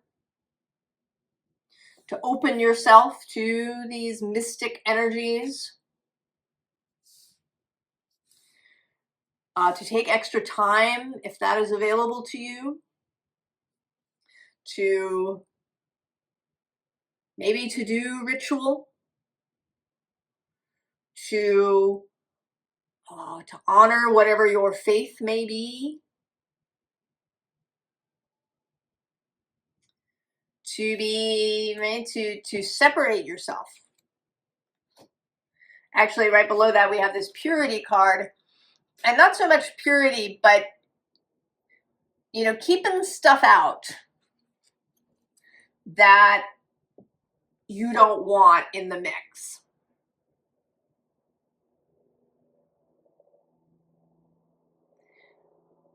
Really giving yourself time for rest and maybe for creation, for dreaming, and dreaming without specific need for an outcome. open-ended dreaming. Engaging more with the mystery, with pleasures of the body, perhaps, pleasures of the spirit, without there needing to be any goal. Releasing the goal, Capricorn. Can you do it?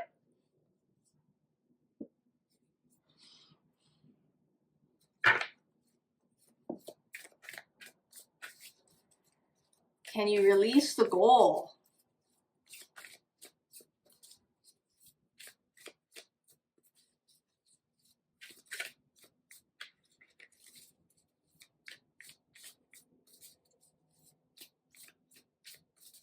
Just temporarily. Just in this space of time around the solstice, where the sun appears to be still on the horizon, and then it begins its journey north again.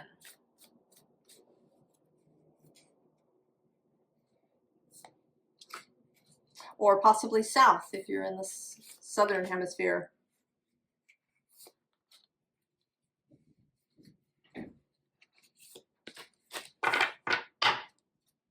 Oh, look at that, it's the sun. The solstice. Knight of Tides, Knight of Cups. Strength. Another solar card.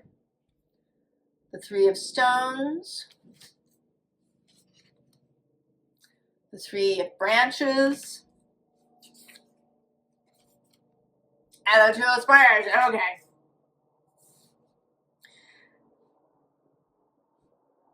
Building strength. Dreaming. This Three of Stones, Three of Branches, that looking out energy, you may be considering different things, allowing yourself to be led in different directions, perhaps. Maybe just trying stuff without any particular goal in mind. And then there's the Two of Spires. And we have here a waxing moon. Now the new moon in Capricorn is in mid-January. So it may be that you're in this dreaming space for a month.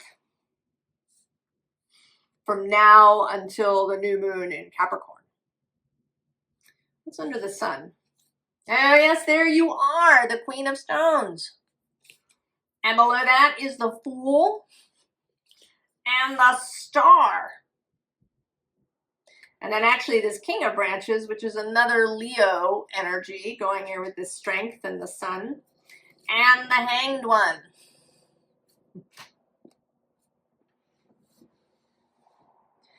Allow yourself to dream in this period, Capricorn.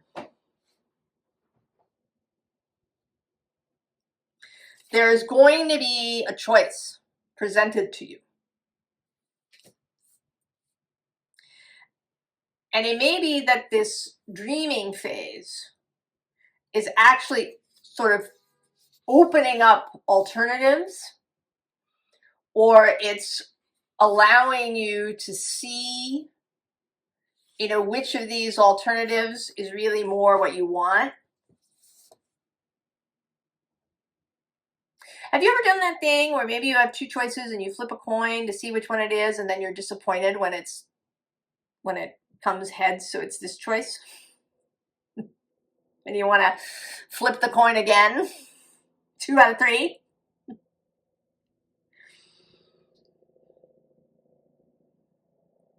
That exercise tells you what you really want if you're undecided about something. And it seems that this rest, this kind of focus on pleasure, it may be a real focus on celebrating with your family, or really enjoying rest and quiet time, not berating yourself because you're not being productive or checking things off on your list.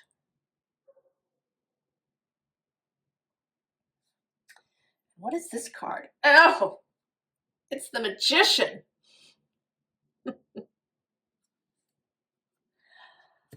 Capricorn, right? The Magician dances.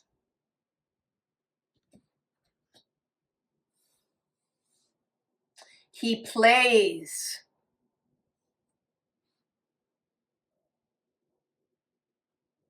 That playing allows you to kind of to practice, right? Animals that play, you know, kittens and puppies and stuff that play. That part of what's happening is that they're learning how to hunt.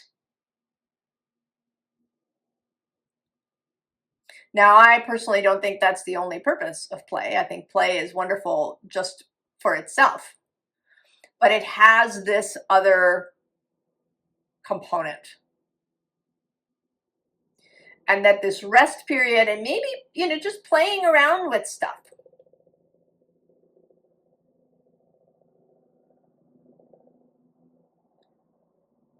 is going to prepare you for whatever this choice is that's before you.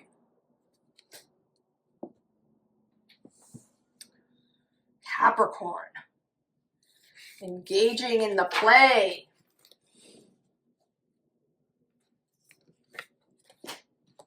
Permission to play, Capricorn. Shuffle for Aquarius.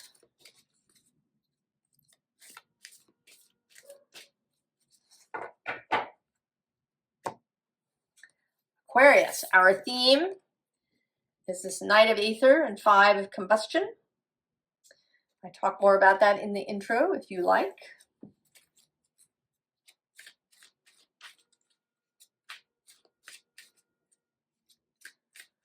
Aquarius.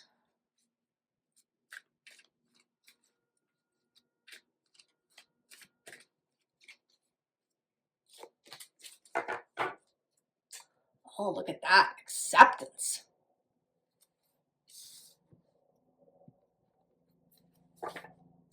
There has been some stuff about accepting help, receiving gifts, angelic help, being angels.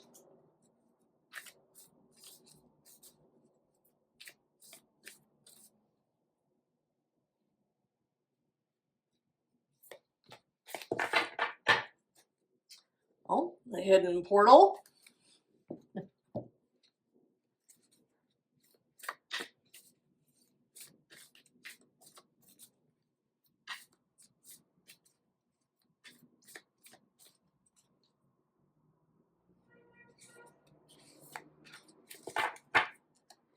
Oh, and the Grove. Divinity and awe. Extremes. The Shadow Key. Inner waters, disclosure, emotional healing. And the Live Oak. Longevity and reliability.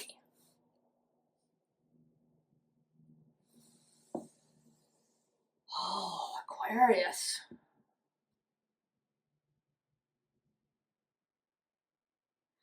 It seems to me that there is a thing here about accepting help, for sure.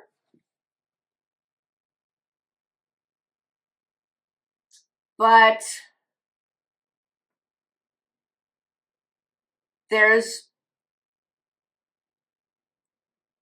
a challenge that's going to happen in between.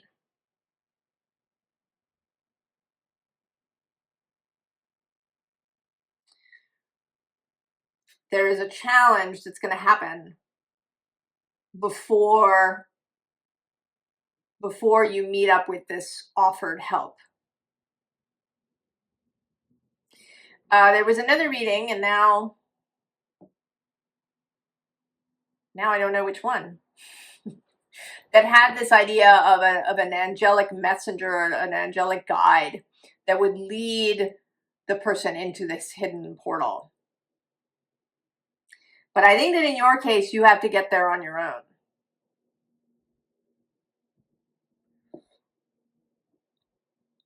There's some, you know, there's this glass of water. No one's going to pour this glass of water on you. It is up to you to drink it. It's up to you. You know, you appear to be here on your knees. You can see that. It's up to you to get up.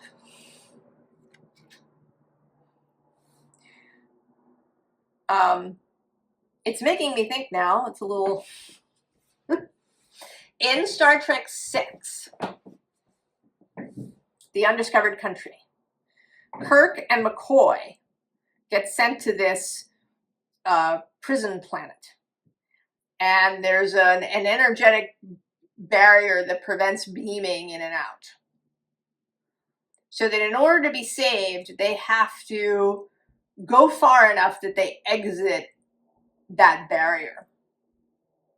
And then the Enterprise can beam them out. And that's what's coming through here. There's some step you have to take. You have to step into the grove.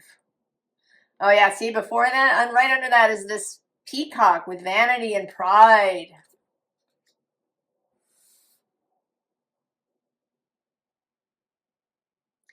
If you have been stubborn about something, if you've been,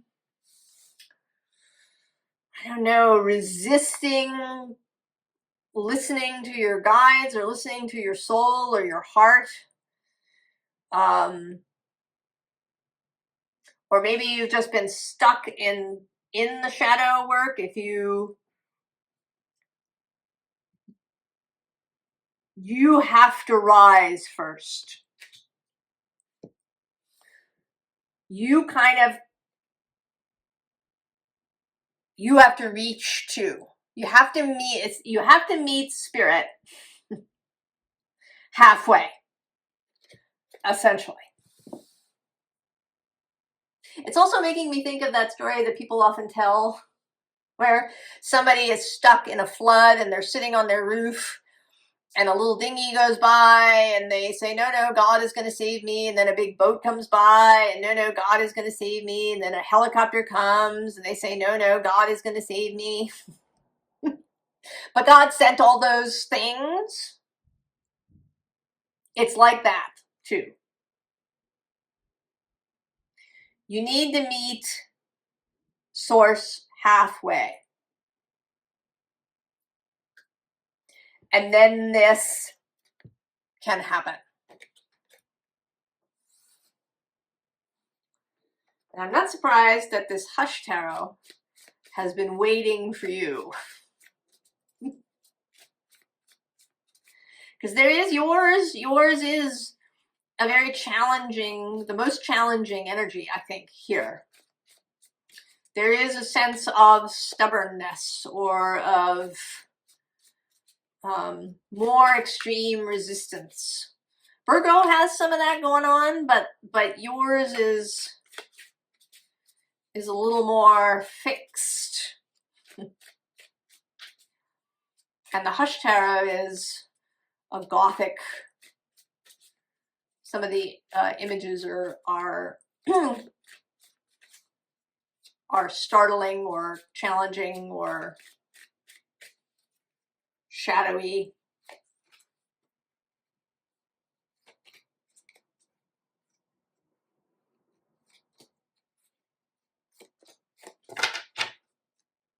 Oh yeah, see the Five of Cups prayer.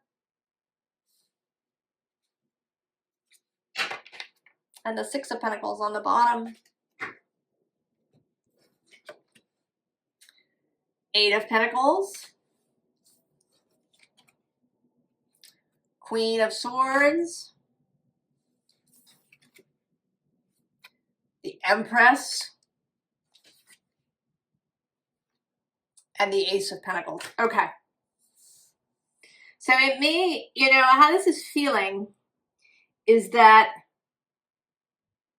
it's like you believe that spirit wants you on your knees and you refuse to do it. That spirit wants you to genuflect to it. That source wants you worshipful, to be a supplicant. And, it's possible that this is actually not about the metaphysical. It may be that this is about a relationship that you have with somebody. And you have dug your heels in some way. Might be a relationship with your parents, perhaps. There is, there is a sense of an inequality. And of course there is an inequality between us and source. But in our modern world, we can view any of that as an evil. I think that we have this notion, even if we don't say it out loud, that everything should be equal. Everybody should have the equal opportunity. Everybody is equal in every way. And that this is the only way that we can live happily, is if we're all equal. We all have the same of everything. But of course, that's not possible. And you know that it's not possible if you think about it in a straightforward way. It's not possible. And we are certainly not equal with source. There is a differential there. But there may be some sort of differential here with a person. Maybe they make more money than you do. Or they have some higher status in some other way. And you've been unwilling to kind of meet them halfway in your relationship.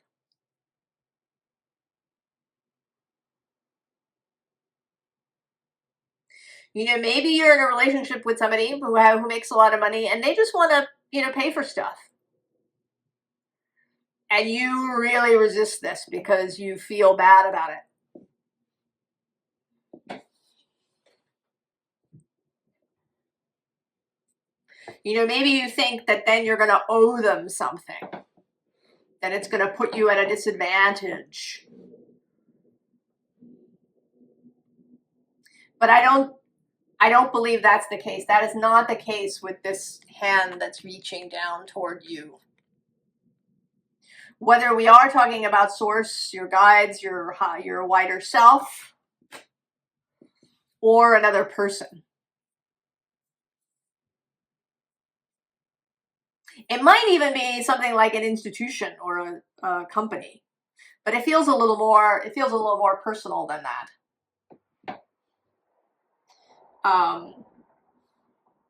Right? You feel like it would be, that it puts you in this disadvantaged position. But right below that is Temperance, which has come out a bunch of times, which is, right, it's moderation. It's also not absolute equality, not absolute balance. This is another thing we really like in spiritual circles. We say we want to be balanced. We want our masculine and feminine to be balanced.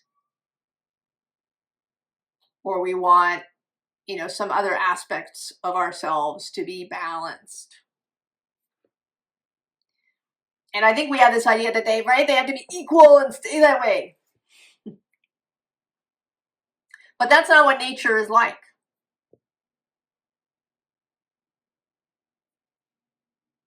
These things are dynamic.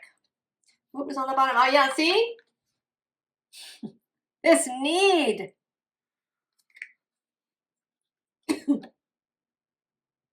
But beyond that is justice, which for me is this natural balance. Oh yeah, and then we have the devil.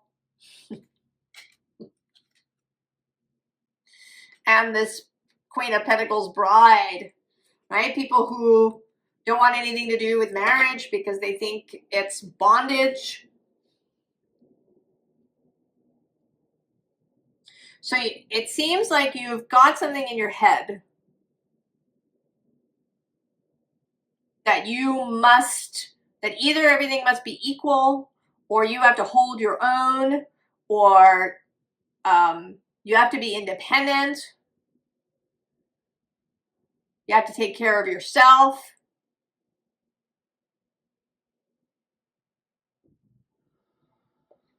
But this Empress, she's not. She is not there to take advantage of you. She is generous and open-hearted and wholehearted. Right? There's this dove of peace in this Ace of Pentacles. This longevity. This grove.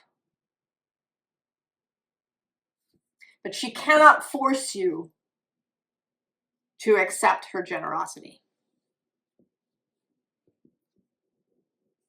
You need to reach for her hand as she is reaching for yours.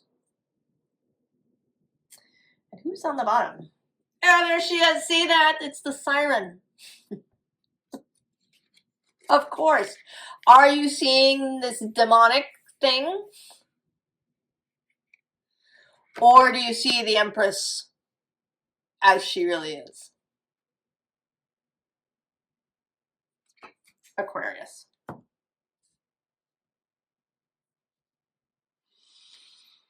Oh, gifts for you, if you're willing to take them. Aquarius. All right. Coming to Pisces.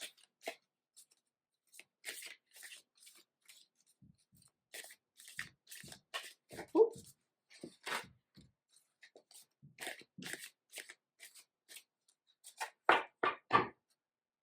Look at that. At the end, Pisces. Our themes are this Knight of Aether meeting the Five of Combustion. I said some things in the intro about that. But each reading has kind of had its own little flavor of this meeting.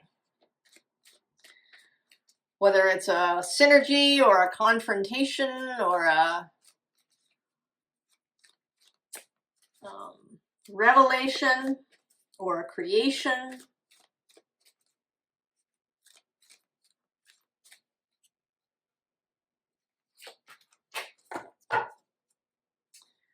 Resilience.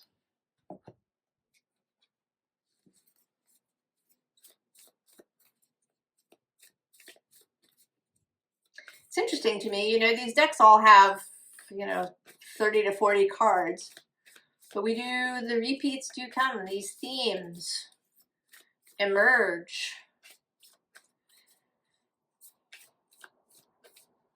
Not that you're surprised, Pisces.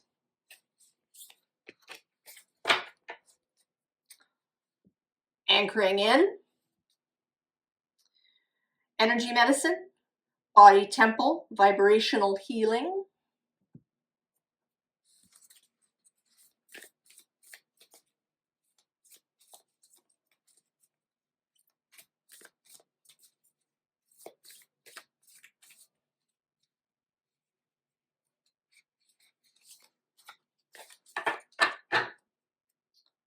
Oh, the Painter. Strength and power.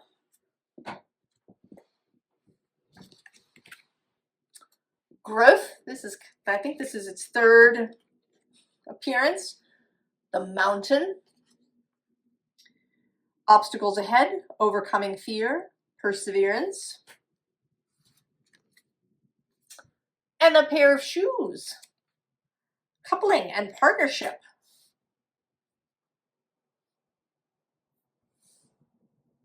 Pisces.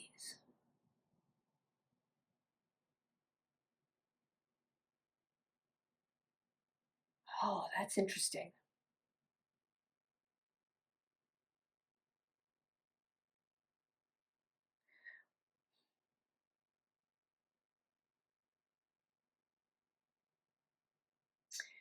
I think that you have felt that that the recent period has been weighty, has maybe been a slog.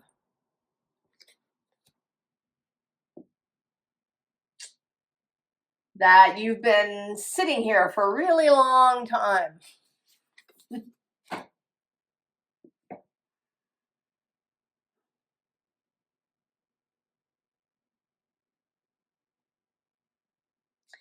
But I think you don't, I think that oddly, perhaps,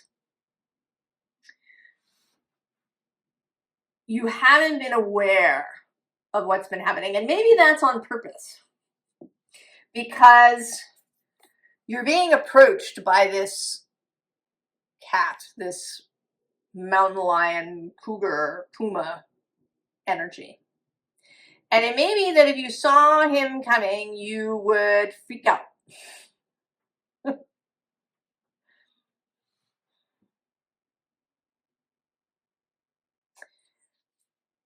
Oh, what did I bring with me? Oh, see, the horseshoe is under there for luck and chance.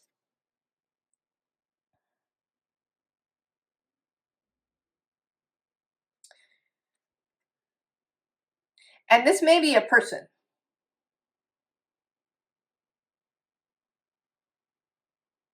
In fact, I feel fairly confident that it's a person. It might be, I mean, it might be something else like a job offer or something of that nature, an event maybe.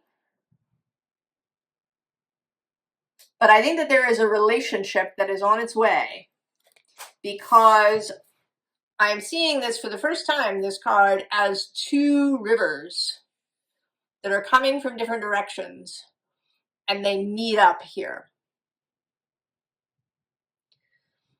And there's this magic that happens as a result. This coupling, this partnership.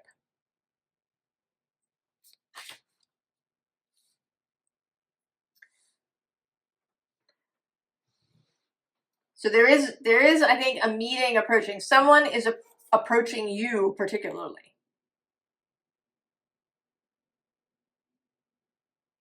And they've been moving slowly, either on purpose, consciously, or your souls have been orchestrating this so that the approach is slow, because of the power of this person and the power of this relationship. I think you are going to be swept off your feet. I'm kind of seeing now, that you get sort of lifted up so fast that your shoes get left behind. You are going to be swept off your feet, Pisces, by this person.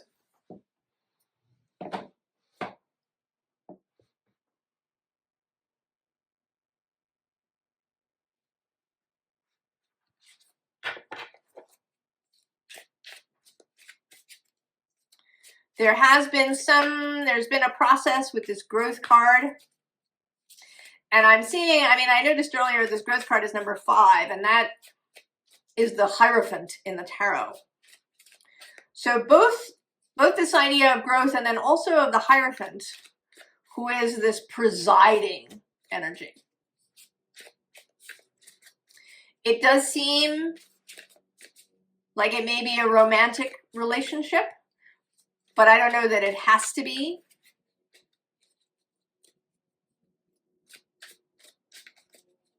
I think you could get swept off your feet by a friend, by somebody who shows up and is a match for you in friendship in a way that no one has been previously.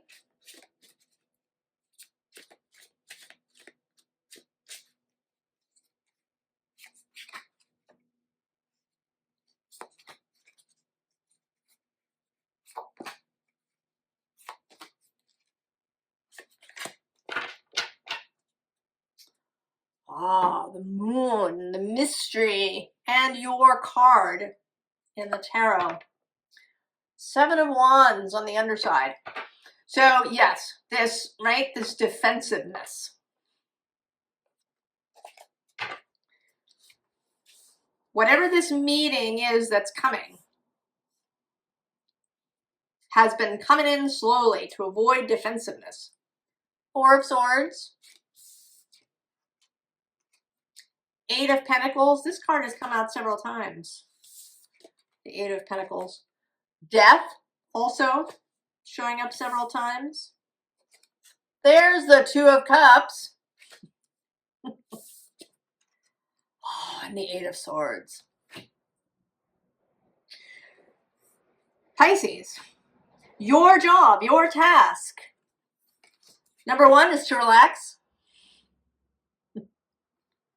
To, you know, there's nothing, you're not being asked to figure anything out. Do as you do. Take care of those things that are yours. Because now you know that this person is on their way. Don't let it turn your head and turn you all inside out. It's okay. Do those things that you have been doing for yourself.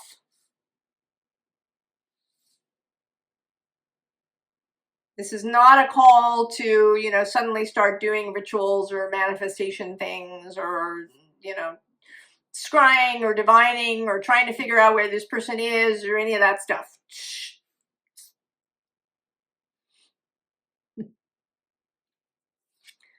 It is transformative.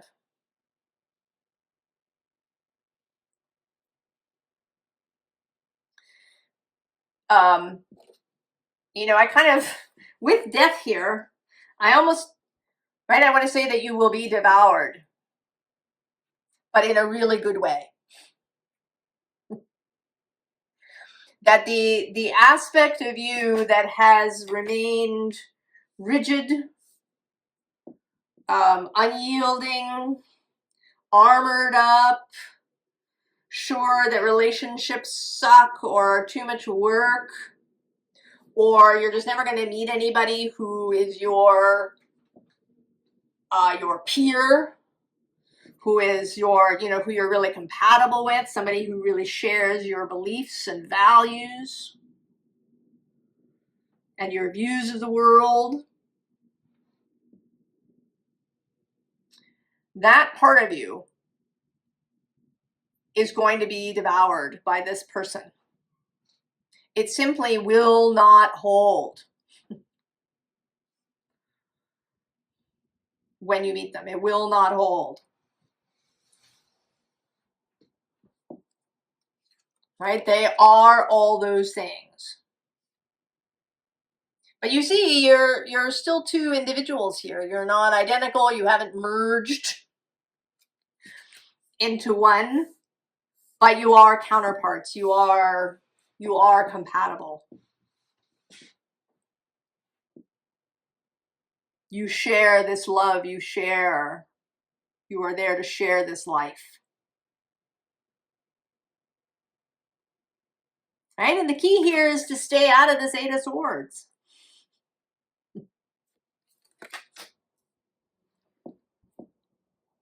And also, she is, right, she's blinded here. So I want to say don't try to learn more. I think there is a tendency for all of us in this spiritual plane area, especially the Pisces cohort, to seek guidance, to seek information, to want to know, to go to an oracle, to go to a reader, to do divining, to ask your guides, to do all these things.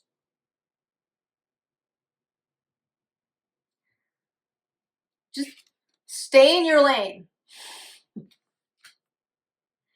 Stay in your lane. Who's under the moon? Oh, Queen of Pentacles. Yes.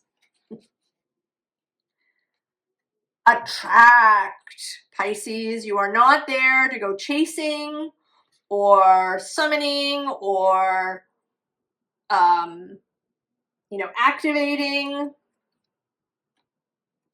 The Ace of Wands has been activated. Your job is to relax, to take care of, you know, whatever your daily things are. Be open. Remain in alignment with your best good.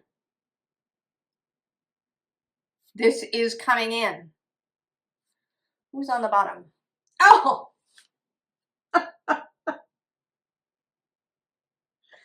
Of course. Of course. It's this card. Now, he's the hypocrite, but he's not, that's not, right? It's the Hierophant.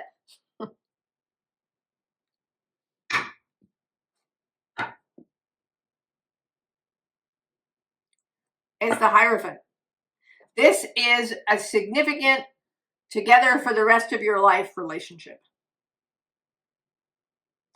Maybe romantic if that is what you want and if that is available. But it may also be just a very deep friendship that will last you the rest of your lives.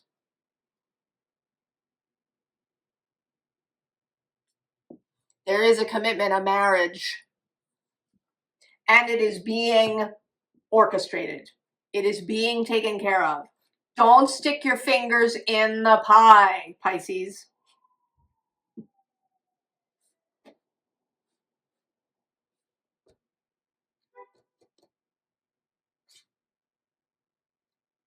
I think that's all I have to say about that, right? Of course, there's nothing else. Confirmation. Clearly, you have reached a point where you're not going to panic now that you know. You're in a place now where you can sit in not knowing, where you can sit in the mystery. Well done, Pisces. All right. I think we are going to do a collective. And we shuffle here at the end of the Pisces reading for the collective.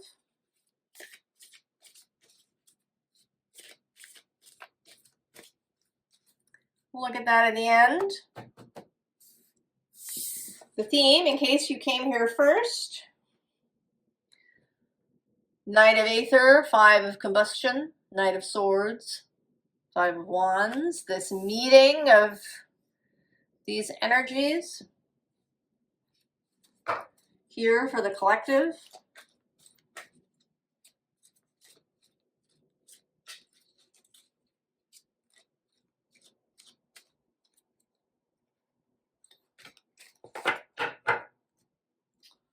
Surrender.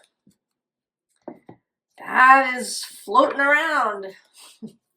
Surrender. So interesting with the Sagittarius new moon.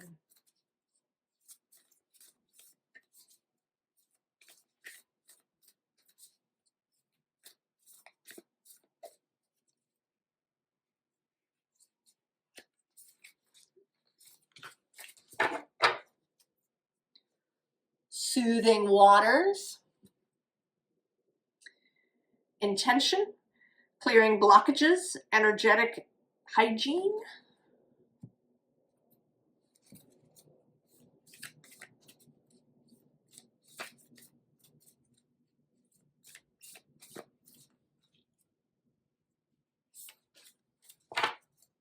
Oh, the altar water. Ritual renewal. Oh, darkness, the long night moon. This is the new moon closest to the solstice.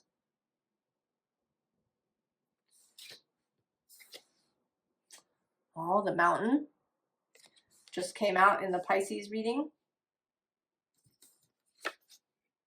And the crossroads.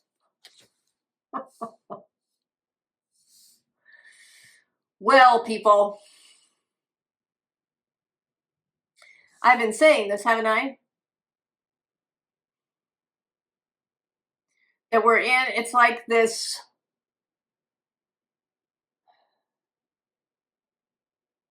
moment, this pause before we move into next year, and the astrological energies of major shifts and changes. And it's an opportunity to rest, to be soothed, to dream, to become reacquainted with our faith, whatever it may be, whatever the rituals and practices of our particular faith may be.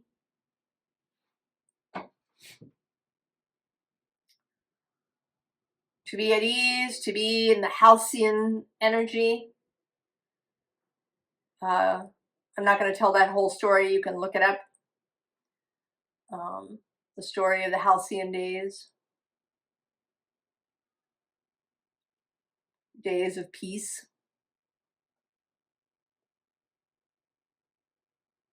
That allow for gestation and growth.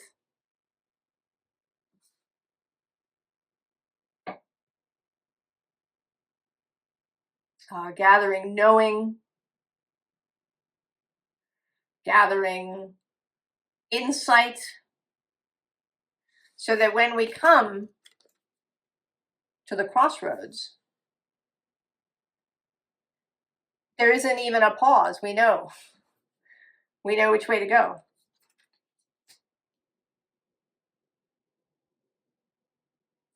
The receiving, for the first time, this card is really, for me, focusing on this water that's coming in.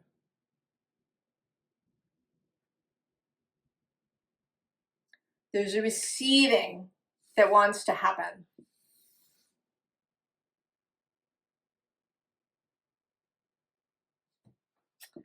Taking a different deck. The Wisdom of Pooh.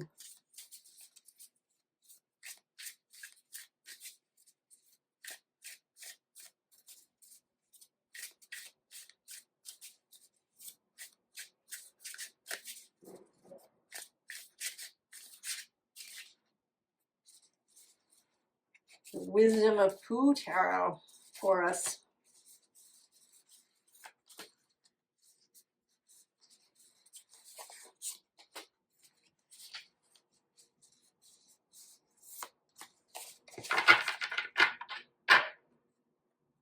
Oh, interesting.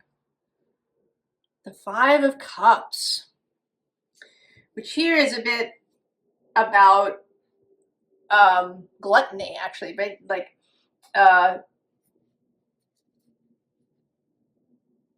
taking in too much. You know, eating the whole bag of Oreos. Now, right below that is the Sun and the Ace of Honeypots and the Wheel of Fortune. And then actually the Ace of Wands, which was on the top of the deck as I was sitting here doing this reading, and it was really drawing me, although the deck didn't want to come out until now. And then I'm actually also seeing this Page of Cups. This innocence energy. On the underside, oh, we have the Eight of Wands. Speed, it's come out several times in this reading.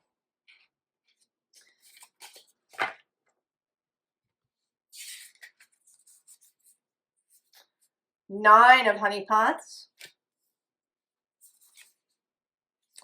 The Three of Wands. The Star. The Three of Pentacles. And the Emperor. Oh, my dears. So if you have been in this energy of feeling like there, maybe like there isn't enough, you're scraping the bottom of the barrel, or you simply cannot find yourself sated. You're forever thirsty, forever hungry.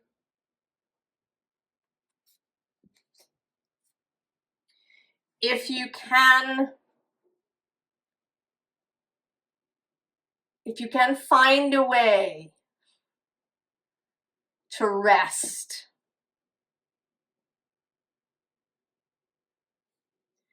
if you can find a way to, working yourself a little bit at a time, right? You can't move from despair to joy in one jump. But to find your way to this Nine of Cups, not in its wish fulfillment sense, but in its easeful sense, that Pooh and Piglet have been having a good day. They've bottled these 9 bottles of honey. They've been enjoying each other's company. They've been, maybe they've had fun cooking together. Just this is the moment. Whether you celebrate Christmas or Hanukkah or solstice or something else, the specifics don't matter. It's not, that is not where the energy is going.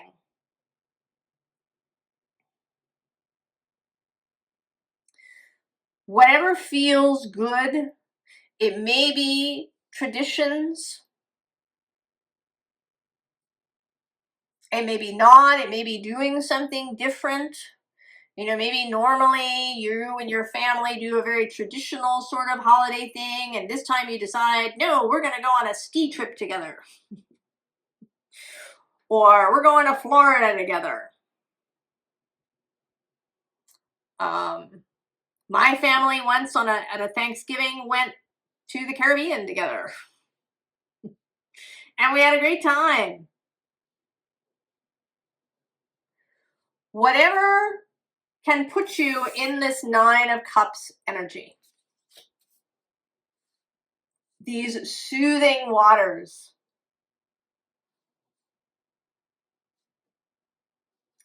And then there's a very gentle looking ahead.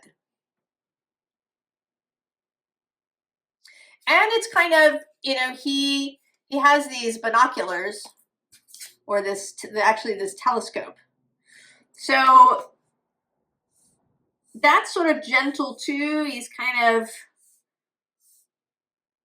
it's okay if something isn't immediately there. There's a sense of relaxation.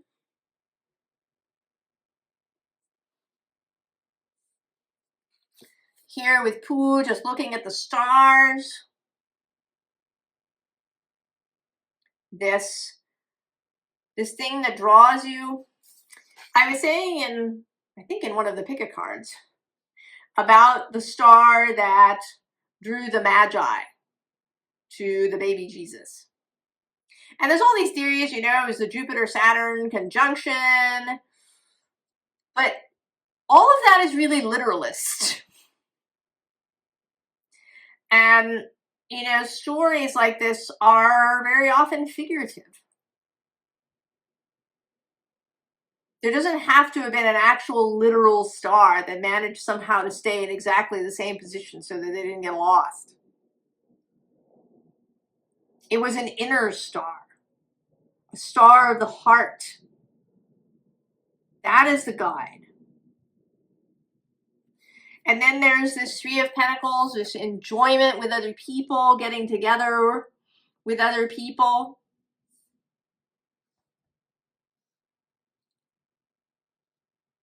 Maybe doing a little project together, or cooking together, or it could be also getting together with your guides, with your soul, to maybe create something.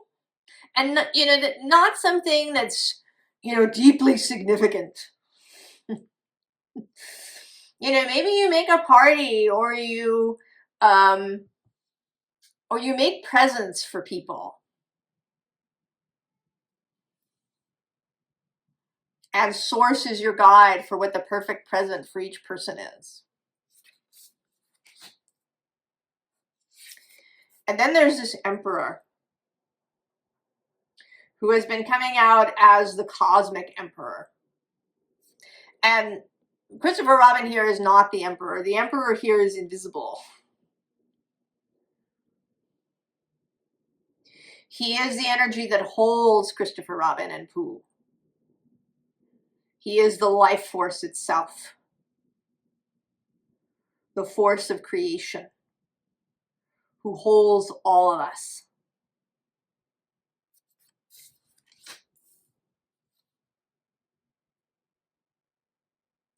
Allow the season, allow your heart and your mind particularly to be soothed, to be eased, to be gentled.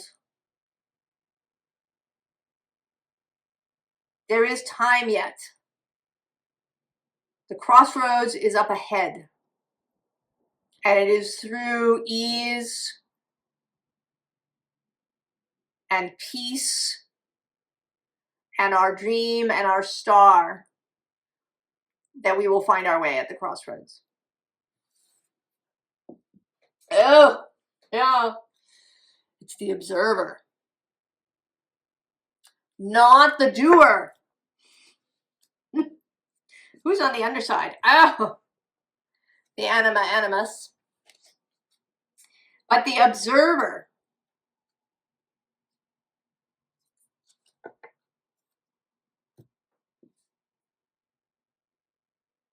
Easeful energy.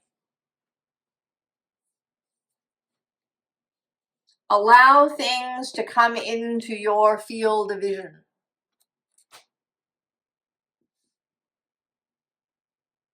I mean, even here, right below is the strategist, but he's relaxed. He's allowing himself to really study the board. He's not, he doesn't have anxiety. He's not pressed to make a move. And below him is the star climber.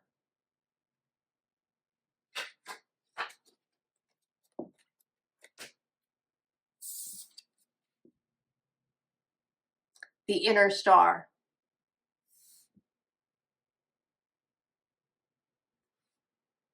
Following the star of the heart, of the grail, of the soul.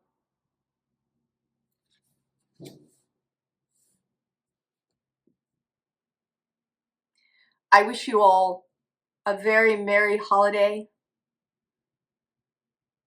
and a very happy new year, although I will see you before then, somewhere along the way. And I wish you ease and much joy and laughter and love and peace. Be well.